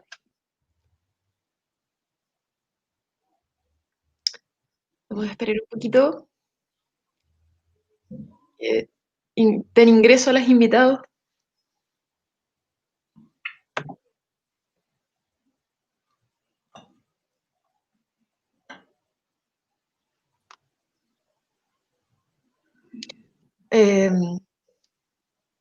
Bueno, lo otro que quería mencionar a propósito de la presentación de Camilo es que él nos contó la historia de esta escuela en la isla de Lesbos, y a propósito de eso me acordé de que hoy es el Día del Docente, así que le mandamos un afectuoso saludo a todos los docentes, a todos los profesores de nuestros territorios que realizan una tremenda labor. Y bueno, vamos entonces con la ronda de preguntas. José. Sí, mira, aquí tengo una pregunta que la realiza María Jesús Bravo, que dice: ¿cuál es el rol del sector turístico y de los actores y de los turistas en la prevención de riesgos volcánicos? Cristian, por favor, ahí. Dale, esa gran pregunta, gran pregunta. Justamente porque uno de los problemas más grandes que uno siempre vislumbra en estos territorios que están sumamente expuestos a erupciones volcánicas es que los turistas llegan y no tienen ni idea de dónde están parados. Y eso al día de hoy sigue siendo realidad. Prácticamente, o sea, yo no sé si todo el mundo, pero al menos por acá sigue siendo realidad. Por ejemplo, no existe, casi no hay no hay como una representación gráfica que le diga a los turistas en qué lugar están, de qué es lo que puede pasar, qué tienen que hacer, etcétera. Y muchas veces van solamente a ver algo. Incluso aquí hay una crítica que se le puede hacer a la estrategia de turismo del país en mucho tiempo, que ensalzan la idea de los volcanes como parte de un paisaje. Y como que eso es lo lindo. Tú vas al Conguillío porque se ve lindo, porque el volcán se ve majestuoso, pero no por el volcán. Entonces, ¿qué es lo fundamental? Lo fundamental tiene que ir conversando acerca de estas cosas. Y eso va en dos vías. Por un lado, tienes que, obviamente, generar una conversación muy importante con los guías de la zona.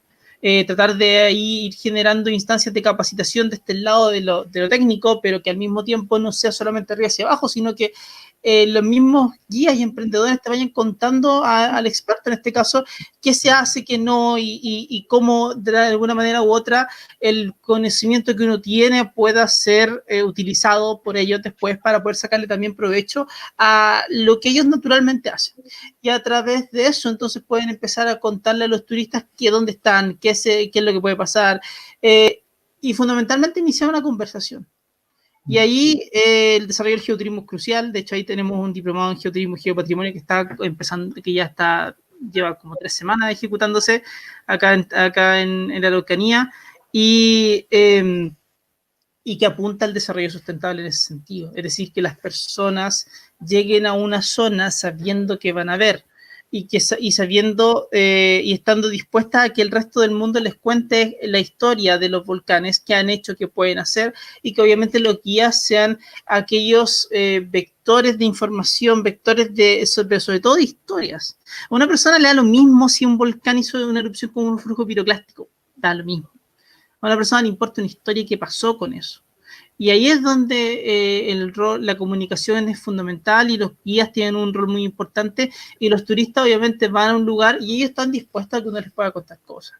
Y ahí es donde yo creo que se puede armar una comunidad súper importante para poder ir de a poco generando más conciencia, y en la medida que tú generas conciencia, puedes tomar mejores decisiones. Perfecto. Nos van a llegar nuevas preguntas. Quería complementar lo de Cristian.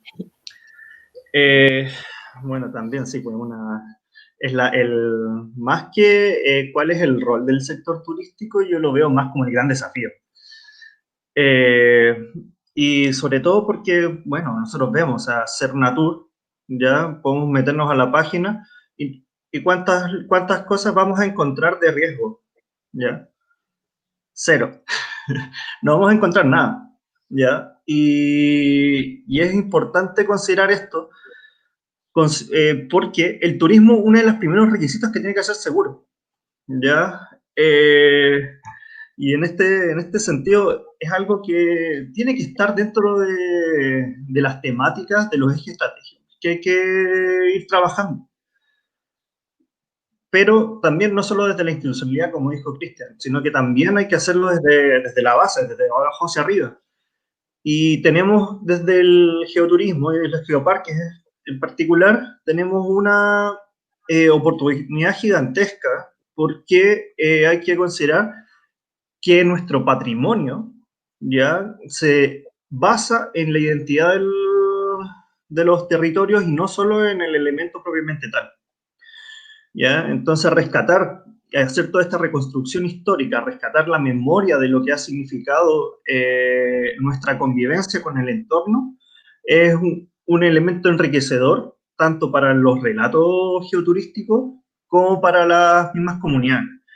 Entonces, yo creo que hay que trabajarlo de manera multisectorial, como planteaba en su momento. O sea, hay que hacerlo tanto desde la institucionalidad, pero también desde las bases, los trabajos con los colegios, eso es sumamente relevante. O sea, ya se ha visto en otros geoparques en el mundo, por ejemplo, el Geoparque Araripe, han tenido un trabajo muy grande con los colegios y han logrado transmitir lo que es el geoparque a través de los niños. O sea, lo que ellos entienden es algo que le van a poder transmitir de forma más sencilla a sus papás también. Camilo nos estaba pidiendo la palabra. Camilo. Sí, solo para complementar lo mismo. Bueno, insisto, acá en el Cajón del Maipo siempre como que nosotros tenemos más presente la remoción en masa como el desastre que ocurre más frecuentemente, digamos. De hecho, pero lo que ha sucedido acá, como este es un destino turístico que ha tenido una explosión en la visitación en los últimos 10 años y bueno, sobre todo los últimos 5 años, hubo un cambio. Nosotros, bueno, hay una reconstrucción histórica que se hizo hace un tiempo, de donde se reconstruían que alrededor de 22 desastres han ocurrido en los últimos 70 años, 22 desastres con daños materiales graves o pérdidas humanas. Y hay como un cambio, una tendencia de que antiguamente siempre ocurría, o sea, habían personas locales que perdían sus casas o que morían, digamos, en estos eventos, pero en los últimos años casi todos los desastres han sido asociados a turistas. En 2012 hubo un turista que se puso a bañar abajo de una cascada, le cayó una roca y se murió. El 2017, cuando ocurrió el aluvión en el estero San José, había gente que estaba acampando en este lugar, siendo que 6 horas antes se sabía que ese aluvión ya venía, digamos, era un hecho.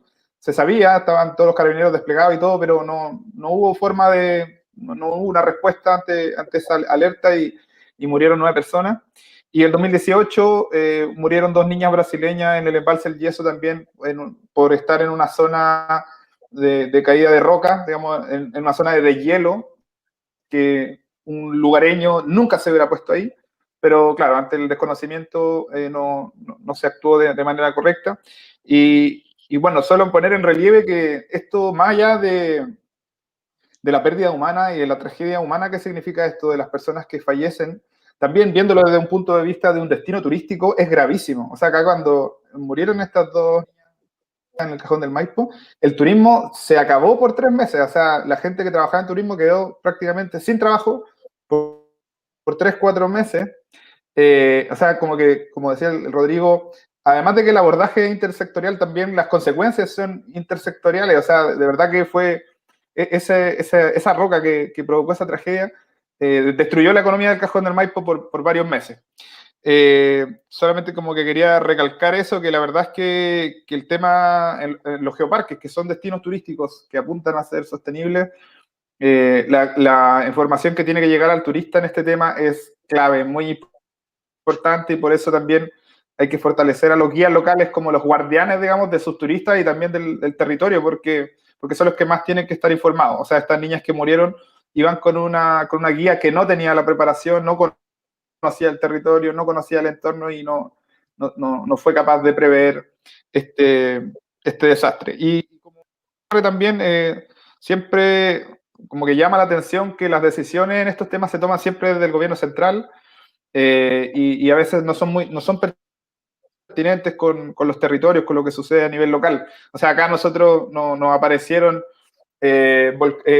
unos letreros gigantes que dice vía de evacuación ante peligro volcánico, pero sin preguntarle ni avisarle ni capacitar a nadie sobre qué significa eso. Aparecen unos letreros gigantes y todo así como, ya, ¿y qué significa esto? Una tremenda inversión que quizás, si es que se hubiera enfocado de buena forma, se hubiera construido más o menos con la comunidad, esos recursos podrían haber sido muy efectivos. Y lo mismo sucede, o sea, en todas las quebradas donde hay aluviones también hay un letrerito que dice no acampar, pero nadie se preocupa de que eso se cumpla. Entonces, como que estamos muy desperdigados, muy desarticulados, y creo que los geoparques, al menos a nivel local, entregan esa oportunidad. Cristian, pide la palabra. Solo para apoyar un poco el punto de Camilo ahí, es súper importante, y esto es como una crítica a nivel completo, o sea, a nivel a nivel como de gobierno, a nivel de gobiernos regionales también, acerca de qué productos de visualización tú le entregas a las personas. Y eso es crucial. Porque, por ejemplo, una de las grandes dudas que uno se podría hacer, si uno va saliéndome de los geoparques, uno sabe Pucón, es por qué razón uno no pone el mapa de peligros volcánicos que existe en Pucón, en la playa. ¿Por qué uno no pone en la costa de, no sé, de Quintay el mapa de inundación por tsunami? muchas veces tiene que ver con que, bueno, son técnicamente difíciles de entender, entonces hay que pensar maneras razonables de poder transmitir algo a la gente de manera sencilla, porque aquí es súper importante acordarnos siempre de que la verdad es que nosotros no le importamos a nadie. Es súper importante, ni nosotros ni lo que hacemos le importamos a nadie que va necesariamente a un lugar. Y es lógico, porque no saben qué hacemos. Y nosotros tenemos que preocuparnos de ser justamente las personas que hacemos que esto se valorice. Pensemos lo que decía Camilo, ¿quién está tomando la decisión de poner cierta señalética en un lugar? Es alguien que seguramente no está ligado al territorio y no sabe las complejidades de ese territorio, no conoce a la gente de ahí, y sin embargo esa persona toma la decisión e impone un montón de cosas. Entonces, a lo que voy es que la difusión de la ciencia en ese sentido es crucial, porque esa es la que va a permitir conversar con la gente del territorio, saber cuáles son las formas más efectivas de poder transmitir algo, y de ahí empezar a construir para que eso se haga en el espacio y que después se pueda exportar a otros lugares si es que es posible. Pero es fundamental. Emil. Sí, solo una acotación corta y para complementar todo lo que ya se ha dicho, que en el fondo es justamente ahí donde lo que acaba de mencionar Cristian, es justamente ahí donde tienen una gran incidencia los geoparques. Y hay una pregunta por ahí, veo en los comentarios, que dice que cuál sería el rol, que la podemos abordar más adelante, pero cuál sería el rol de cada geoparque para que el sector turístico tome conciencia de los peligros volcánicos. Es justamente ese, es comunicar, es educar y es comunicar, pero no solamente de conciencia de los peligros volcánicos, sino que de todos los peligros naturales que pueden haber en los territorios, y no es solamente hacia el sector turístico, sino que también hacia las autoridades y hacia todos los habitantes que finalmente están en el territorio. Entonces, si nosotros logramos comunicar o construir desde las comunidades, como decía Camilo también, que es un poco también lo que se comentaba en la charla del martes, vamos, sin lugar a dudas, vamos a lograr tener territorios mucho más resilientes que los que tenemos hoy en día. Eso.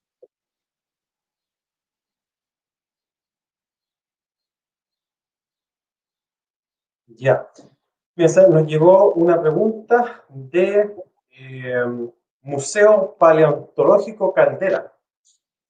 ¿Existe algún plan de acción frente a una posible erupción volcánica con IEV, índice de explosividad volcánica, tan alto como la de una caldera volcánica? Aquí a los expertos que nos comenten qué pasaría en el territorio. ¿Quién se quiere casar con esa? Emil, no. El volcanólogo. Cristian.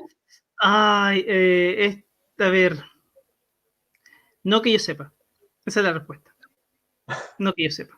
En general, uno tiende a construir escenarios plausibles y eso, para los mapas de peligro volcánico, tienden a ser los escenarios más históricos que se han tenido. Hay que tener conciencia que históricamente en todos estos volcanes no hemos visto una erupción caldérica grande. No hemos visto en Chile, si mal no recuerdo, la erupción histórica más grande es la de Quizapu, que es enorme, obviamente. Pero no hemos tenido una cuestión con índice de explosividad 7, 8, una cosa así tan grande. De hecho, el mapa, por ejemplo, el mapa de peligros volcánicos de la laguna del Maule cubre como la zona de la laguna, porque el drama más grande no es tanto lo que tú destruyas en el entorno. Al final del día, una erupción con índice volcánico muy alto te va a destruir un poco las zonas cercanas al volcán, y muchos de esos volcanes están relativamente lejos. Pero la ceniza y los flujos piroclásticos que pueden salir, esos pueden ser complicados, y modelarlos es difícil. Entonces te queda una gran duda acerca de estos fenómenos, tienes la evidencia de las cosas que han pasado, pero no por eso consideras que están ahí. El caso más patente para mí es la erupción de la caldera del Diamante, que se sabe que los depósitos de flujos piroclásticos están a más de 150 kilómetros del lugar, pero tú no se ha construido nunca un mapa de peligro volcánico contemplando ese escenario donde pongamos a todos Santiago en zona roja, ¿te fijas? Porque no sabemos cuándo podría ocurrir, es difícil, entonces cuesta ponerse a pensar en eso, y por eso, hasta donde yo sé, no existe un plan. salvo obviamente el tener claros cuáles son los lugares que pueden hacer eso, monitorear muy bien esos lugares y entender de que hay errores que ya hemos cometido que ya nos ponen frente a una amenaza muy complicada. Por ejemplo, si pienso en que puede existir una erupción como la caldera del Diamante en los próximos, no sé, 200 años, que es muy difícil, casi imposible. Tú Santiago no lo vas a mover en 200 años. Es difícil sacar a 6 millones de personas. ¿Cuántos son ahora? ¿Son 8? ¿6? No me acuerdo cuántos son. A varios millones de personas ahí. Como por los 7. Sí, como por los 7. Muy difícil sacar y esas 7 millones de personas en ese tiempo. Entonces hay cosas que hay que asumir de que se van a generar desastres porque esas malas decisiones ya las tomamos. Y ahora la pega sería, y yo creo que es un gran desafío, empezar a pensar en que hay cosas que tienes que mitigar. El problema más grande es que ni siquiera estamos mitigando los de los volcanes chicos. No hay un plan de mitigación de la ARES ejecutado en ningún volcán chileno. Imagínate, son erupciones chicas. Yo me pongo a pensar, ¿qué pasa si a tu Pungatito se le ocurre hacer erupciones en los próximos años? Y genera un LAR que sea suficientemente grande como para poder generar daño en la hidroeléctrica que están agua abajo. El problema no va a ser que vaya a destruir muchas cosas, el problema va a ser que va a dejar a Santiago sin electricidad seguramente. Y ya sabes qué pasa cuando Santiago pierde un día sin electricidad. Entonces hay muchas vulnerabilidades, y esto es súper serio, muchas vulnerabilidades, en las cuales tenemos que hacer esfuerzos enormes para cubrirlas, porque hemos tomado decisiones malísimas en ese sentido, donde se nos olvidaron los volcanes. Si esa es la verdad, se nos han olvidado los volcanes por mucho tiempo. Y por eso yo hacía el comentario de que no le importaba mucho a nadie. Obviamente estoy exagerando, sí, obviamente hay mucha gente que le importa lo que nosotros hacemos, y lo que los volcanes también. Pero tiene que ver con que a nivel de políticas públicas realmente no hemos llegado todavía y no, es un gran desafío que tenemos que tomar. Así que eso, sorry por mi no respuesta, pero es lo mejor que puedo hacer. Muchas gracias, Cristian. No sé si alguien quiere hacer un comentario. Camilo, sí.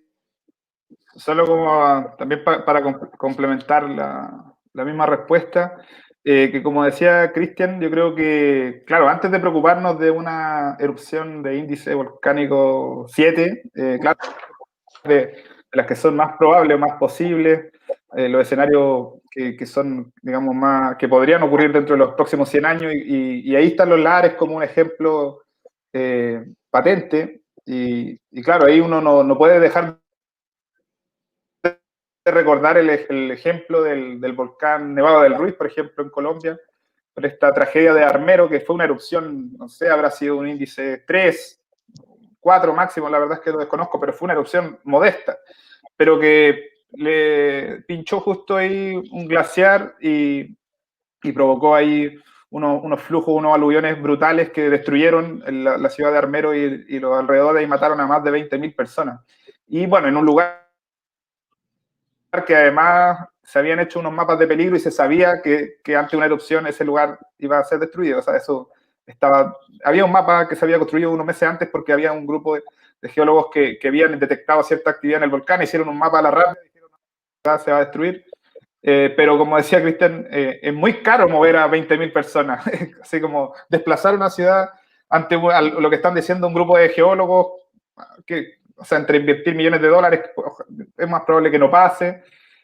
Bueno, y ahí terminó ocurriendo eso. Lamentablemente en Chile es un país súper reactivo, entonces como después del 85 se hizo la norma de construcción sísmica, o después del año 2010 se fortaleció la red para monitorear el tema de los tsunamis. Quizás tengamos que esperar que ocurra un desastre de ese tipo para que en Chile se tome en serio el riesgo del Ares, por ejemplo. Es lamentable decirlo así, pero yo veo que es más probable que ocurra una erupción antes de que tengamos un plan a nivel nacional de ese tipo. Pero bueno, por eso ahí está la labor de este tipo de espacio y de exponer estos temas sobre la mesa. Y a veces es más terrible todavía. A veces uno, conociendo el nivel de centralismo en la toma de decisiones de Chile, a veces pareciera ser de que lo que tiene que pasar es que la casa de algún político que esté en el barrio alto se salga volando por algún motivo y ahí recién vamos a empezar a legislar en serio. Y eso es terrible, pensar eso es terrible. Sí, mire, y en base a lo que acaban de comentar, en torno a la toma de esas decisiones, y una pregunta que hace una persona aquí, doctor Presa. Perdón, José, Rodrigo estaba pidiendo la palabra ¿Sí? recién. Claro, Sí. Rodrigo. Le damos la última palabra a Rodrigo Sí. y después pasamos a la siguiente pregunta. Sí, Que lo se quedó ahí. último, quería complementar algo que dijo Cristian, que encuentro que es muy importante, que es el hecho de pensar en esto más macro, o sea, ir hacia la gestión territorial, o sea, los riesgos los vemos en base a qué, o sea, los medimos en base a las viviendas y las vidas humanas, pero Cristian habló ahí precisamente de, claro, baja el AR, destruye hidroeléctrica y todo lo que viene después, o sea, todo lo que eso significa. El corte de luz durante días en Santiago. O sea, lo que voy es el impacto en la vida de las comunidades, de la sociedad en realidad.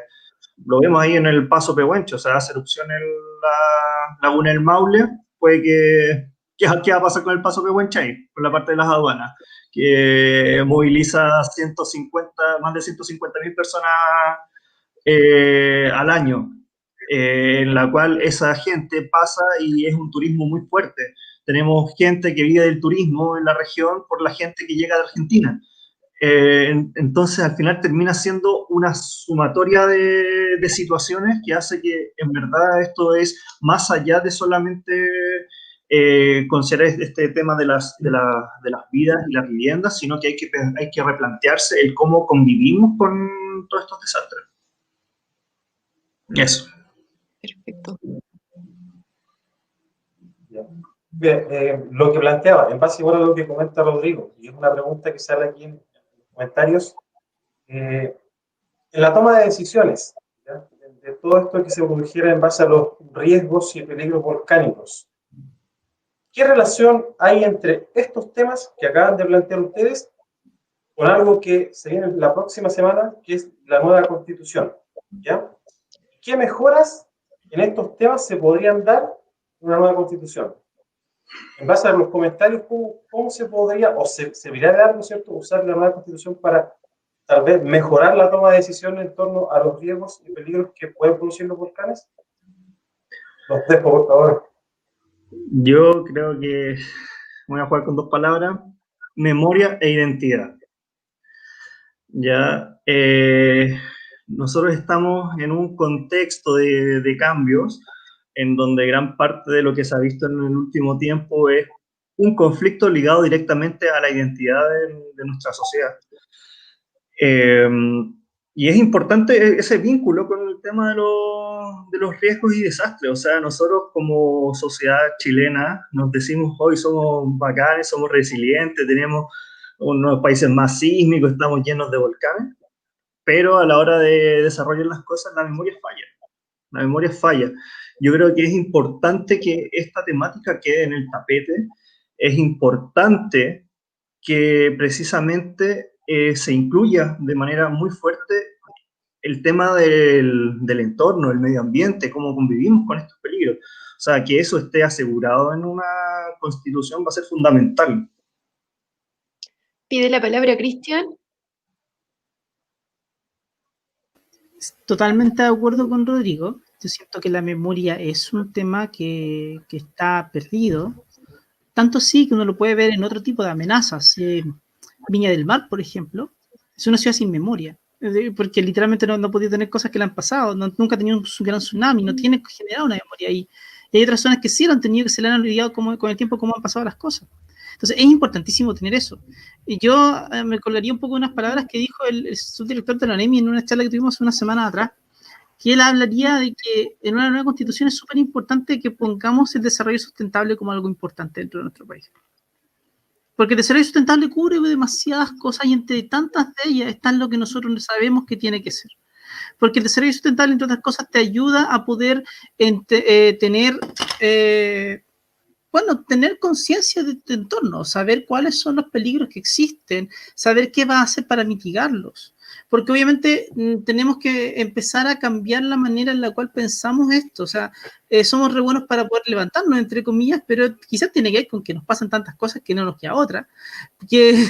Pero no somos realmente tan buenos todavía como para poder pensar en que cada cosa que nosotros hacemos tiene un impacto en lo que nos puede pasar después. Y cuando hablemos de una nueva constitución, siento que esa conversación sobre el desarrollo sustentable tiene que estar. Y así también, obviamente, hacer el llamado por el otro lado bueno, este no es un tema de constitución, pero sí que se empieza a conversar el tema de, por favor, tener más financiamiento para la ciencia. O sea, tener 0.36, 0.38% del Producto Interno Bruto, estar cancelando programas programas como Beca Chile, estar dejando a muchos científicos que no tienen dónde insertarse, es una pérdida de capacidades que Chile no se puede permitir. Menos cuando tienes tantas cosas como esta, donde ves una línea clara entre el desarrollo científico y el bien de la comunidad. O sea, hay pocos lugares donde es más claro. Pero sin embargo, no estamos teniendo financiamiento para la ciencia. Y yo sé que eso es una cuestión que no se resuelve en la Constitución, es una cosa de leyes, pero que en la medida que tengamos esa discusión del desarrollo sustentable y la importancia de la ciencia en una nueva Constitución, vamos a dar pie para que haya un marco en el cual la ciencia naturalmente pueda tener un desarrollo más marcado en el país. Perfecto. Emil.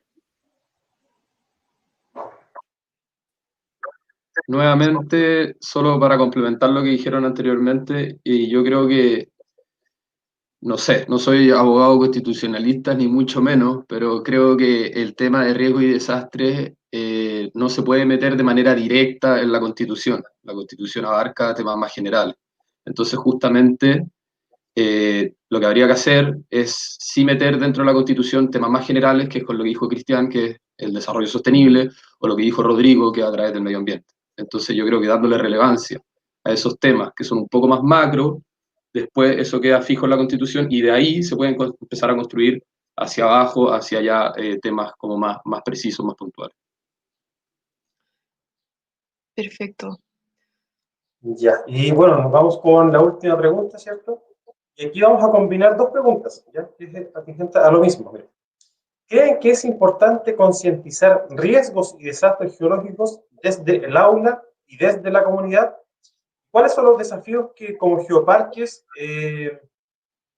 pretenden lograr para una base curricular? Ya, la veo por ahí también.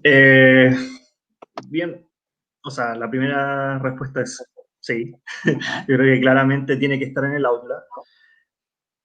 Y en segunda instancia de la respuesta, respondiendo a la segunda, pero complementando a la primera, es un tema de considerar el aula no solamente viéndolo a nivel macro. Yo creo que aprender desde tu territorio, aprender de las características de tu territorio es fundamental para la sensibilización en torno a lo que son los riesgos y desastres. O sea, que la gente pueda comprender realmente lo que pasa en tu territorio, que salgamos solamente del aula, vamos a ver el peligro que existe a tu alrededor, vemos, no sé, ahí el cajón, el cerro de Visadero, o sea, podemos ir precisamente a verlo, está ahí mismo, o sea, lo podemos ir a ver, o sea, tenemos todas las condiciones en los territorios para poder ir a ver lo que pasa a nuestro alrededor.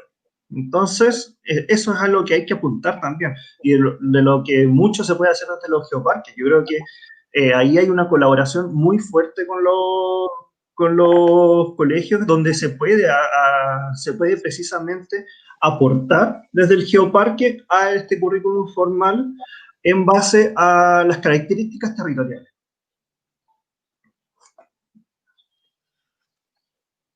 Camilo, y después Cristian. Sí, obviamente. Yo creo que en términos generales estamos todos de acuerdo que, o sea, bueno, uno de los pilares fundamentales en los que se sustenta un geoparque y en los que se sustenta cualquier estrategia de desarrollo sostenible es la educación. Pero bueno, en términos más prácticos, lo que yo hago la invitación a los demás geoparques, o sea, como un dato que a nosotros una vez nos llegó y que nos pareció muy interesante y lo hemos ido adquiriendo con el tiempo, es que de repente uno incluso de los geositios, hay ciertos geositios que uno los puede escoger solamente porque sirven para enseñar esta temática o para el estudio o la climático, por ejemplo. Que no nos quedemos solo en la roca, en el volcán, sino que también donde cayó, donde hubo una remoción en masa, donde hay un humedal que si se seca se va a perder una especie. También como que empezar a tener esta visión más holística, creo que aporta muchísimo a la comprensión misma de estos fenómenos. Y bueno, y solo reforzar lo que dijo Rodrigo, o sea, los niños de nuestros geoparques deberían ser un ejemplo a nivel nacional, deberían ser los que más saben sobre volcanes, o sea, los de estos 3 geoparques. Los cabros chicos deberían ser los cracks de la volcanología futuro. Ojalá que los próximos volcanólogos vengan, o las próximas glaciólogas, o las paleontólogas, o arqueólogos, qué sé yo, se críen en nuestros geoparques, que apuntemos a que sea un semillero hacia el futuro, porque creo que tenemos esa gran ventaja. Tenemos una ventaja como el laboratorio natural donde vivimos, donde nacimos, donde vivieron nuestros abuelos y nuestros padres. Entonces, un poco como aprovechar esa ventaja competitiva que tenemos. Tenemos una serie de desventajas de conectividad, de comunicaciones, de pobreza incluso, pero tenemos la ventaja de que vivimos en el laboratorio. Entonces, aprovechemos esa gran ventaja que nos entrega este territorio. Mi respuesta es sí. Y tanto Rodrigo como Camilo me quitaron como el 90% de mi argumento. El 10%, el 10% restante que me queda tiene que ver con que bueno, mi sueño en realidad es que yo vaya a un territorio a aprender eso. Que eso para mí es como la búsqueda.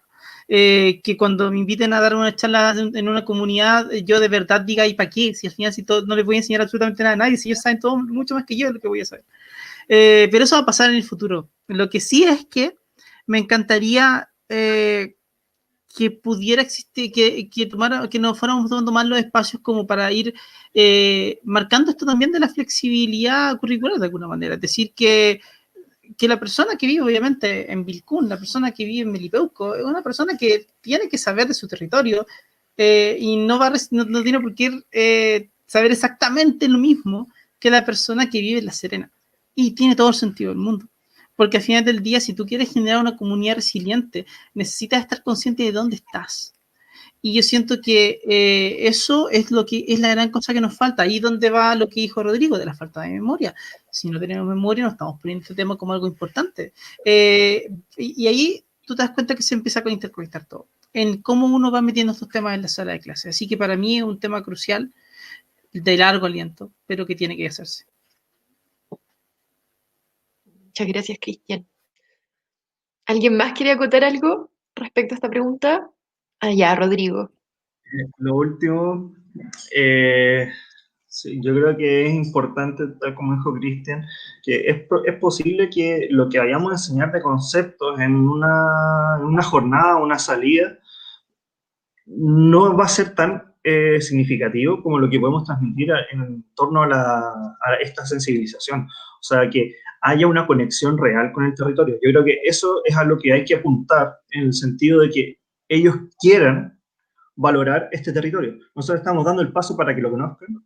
Después estamos haciendo este primer paso que es muy importante para que lo quieran y que recién ahí puedan cuidarlo y gestionarlo y vivir bien en este territorio. ¿Puedo hacer el último ¿Cristian? comentario? Son 20 segundos. Me acordé de justamente que una vez estuvimos trabajando con una comunidad en el Cordón Cauya, así que me voy a salir de nuestro geoparque. Ellos viven encima del Carrán Los Venados, encima, así que la siguiente erupción puede ocurrir debajo de los pies. Y a 5 kilómetros al norte del Cordón Cauya. Y dentro de la comunidad les preguntamos, bueno, ¿qué les preguntarían ustedes? ¿Qué le pedirían ustedes a los científicos, a un presidente, si lo tuvieran al frente? Y una chica de 15 años se levantó y con la venia de todo el mundo me dijo, es que nosotros no sabemos si existen vulcanólogos chilenos que sepan de volcanes. Y ya con eso uno se da cuenta del nivel de desafío que se tiene. O sea, hay que hacerlo, es urgente. Si queremos ayudar a que la comunidad sea resiliente, no puede ser de que ni siquiera nos conozcan. Así que es crucial aparecer en la sala de clase, aparecer en los talleres, mostrarnos. Punto 1, conocernos, tomarnos el mate con la gente. Aunque ya no podemos, pero bueno, se entiende. Tener esa instancia. Si no, ¿qué vamos a hacer? O sea, si la gente que vive al lado del volcán no tiene idea si que existe un volcanólogo chileno, esa gente que vio la erupción del 2011 encima, no saben que existe. O sea, a ese nivel de pronto podemos estar. Y eso nos marca un desafío tremendamente grande que yo estoy seguro que con el trabajo consciente que se está haciendo en estos geoparques lo vamos a conseguir bien. Que así sea. Bueno, chicos, vamos ya finalizando. Los felicito a cada uno de ustedes, sus exposiciones, la ronda de preguntas estuvieron pero buenísimas. Sumamente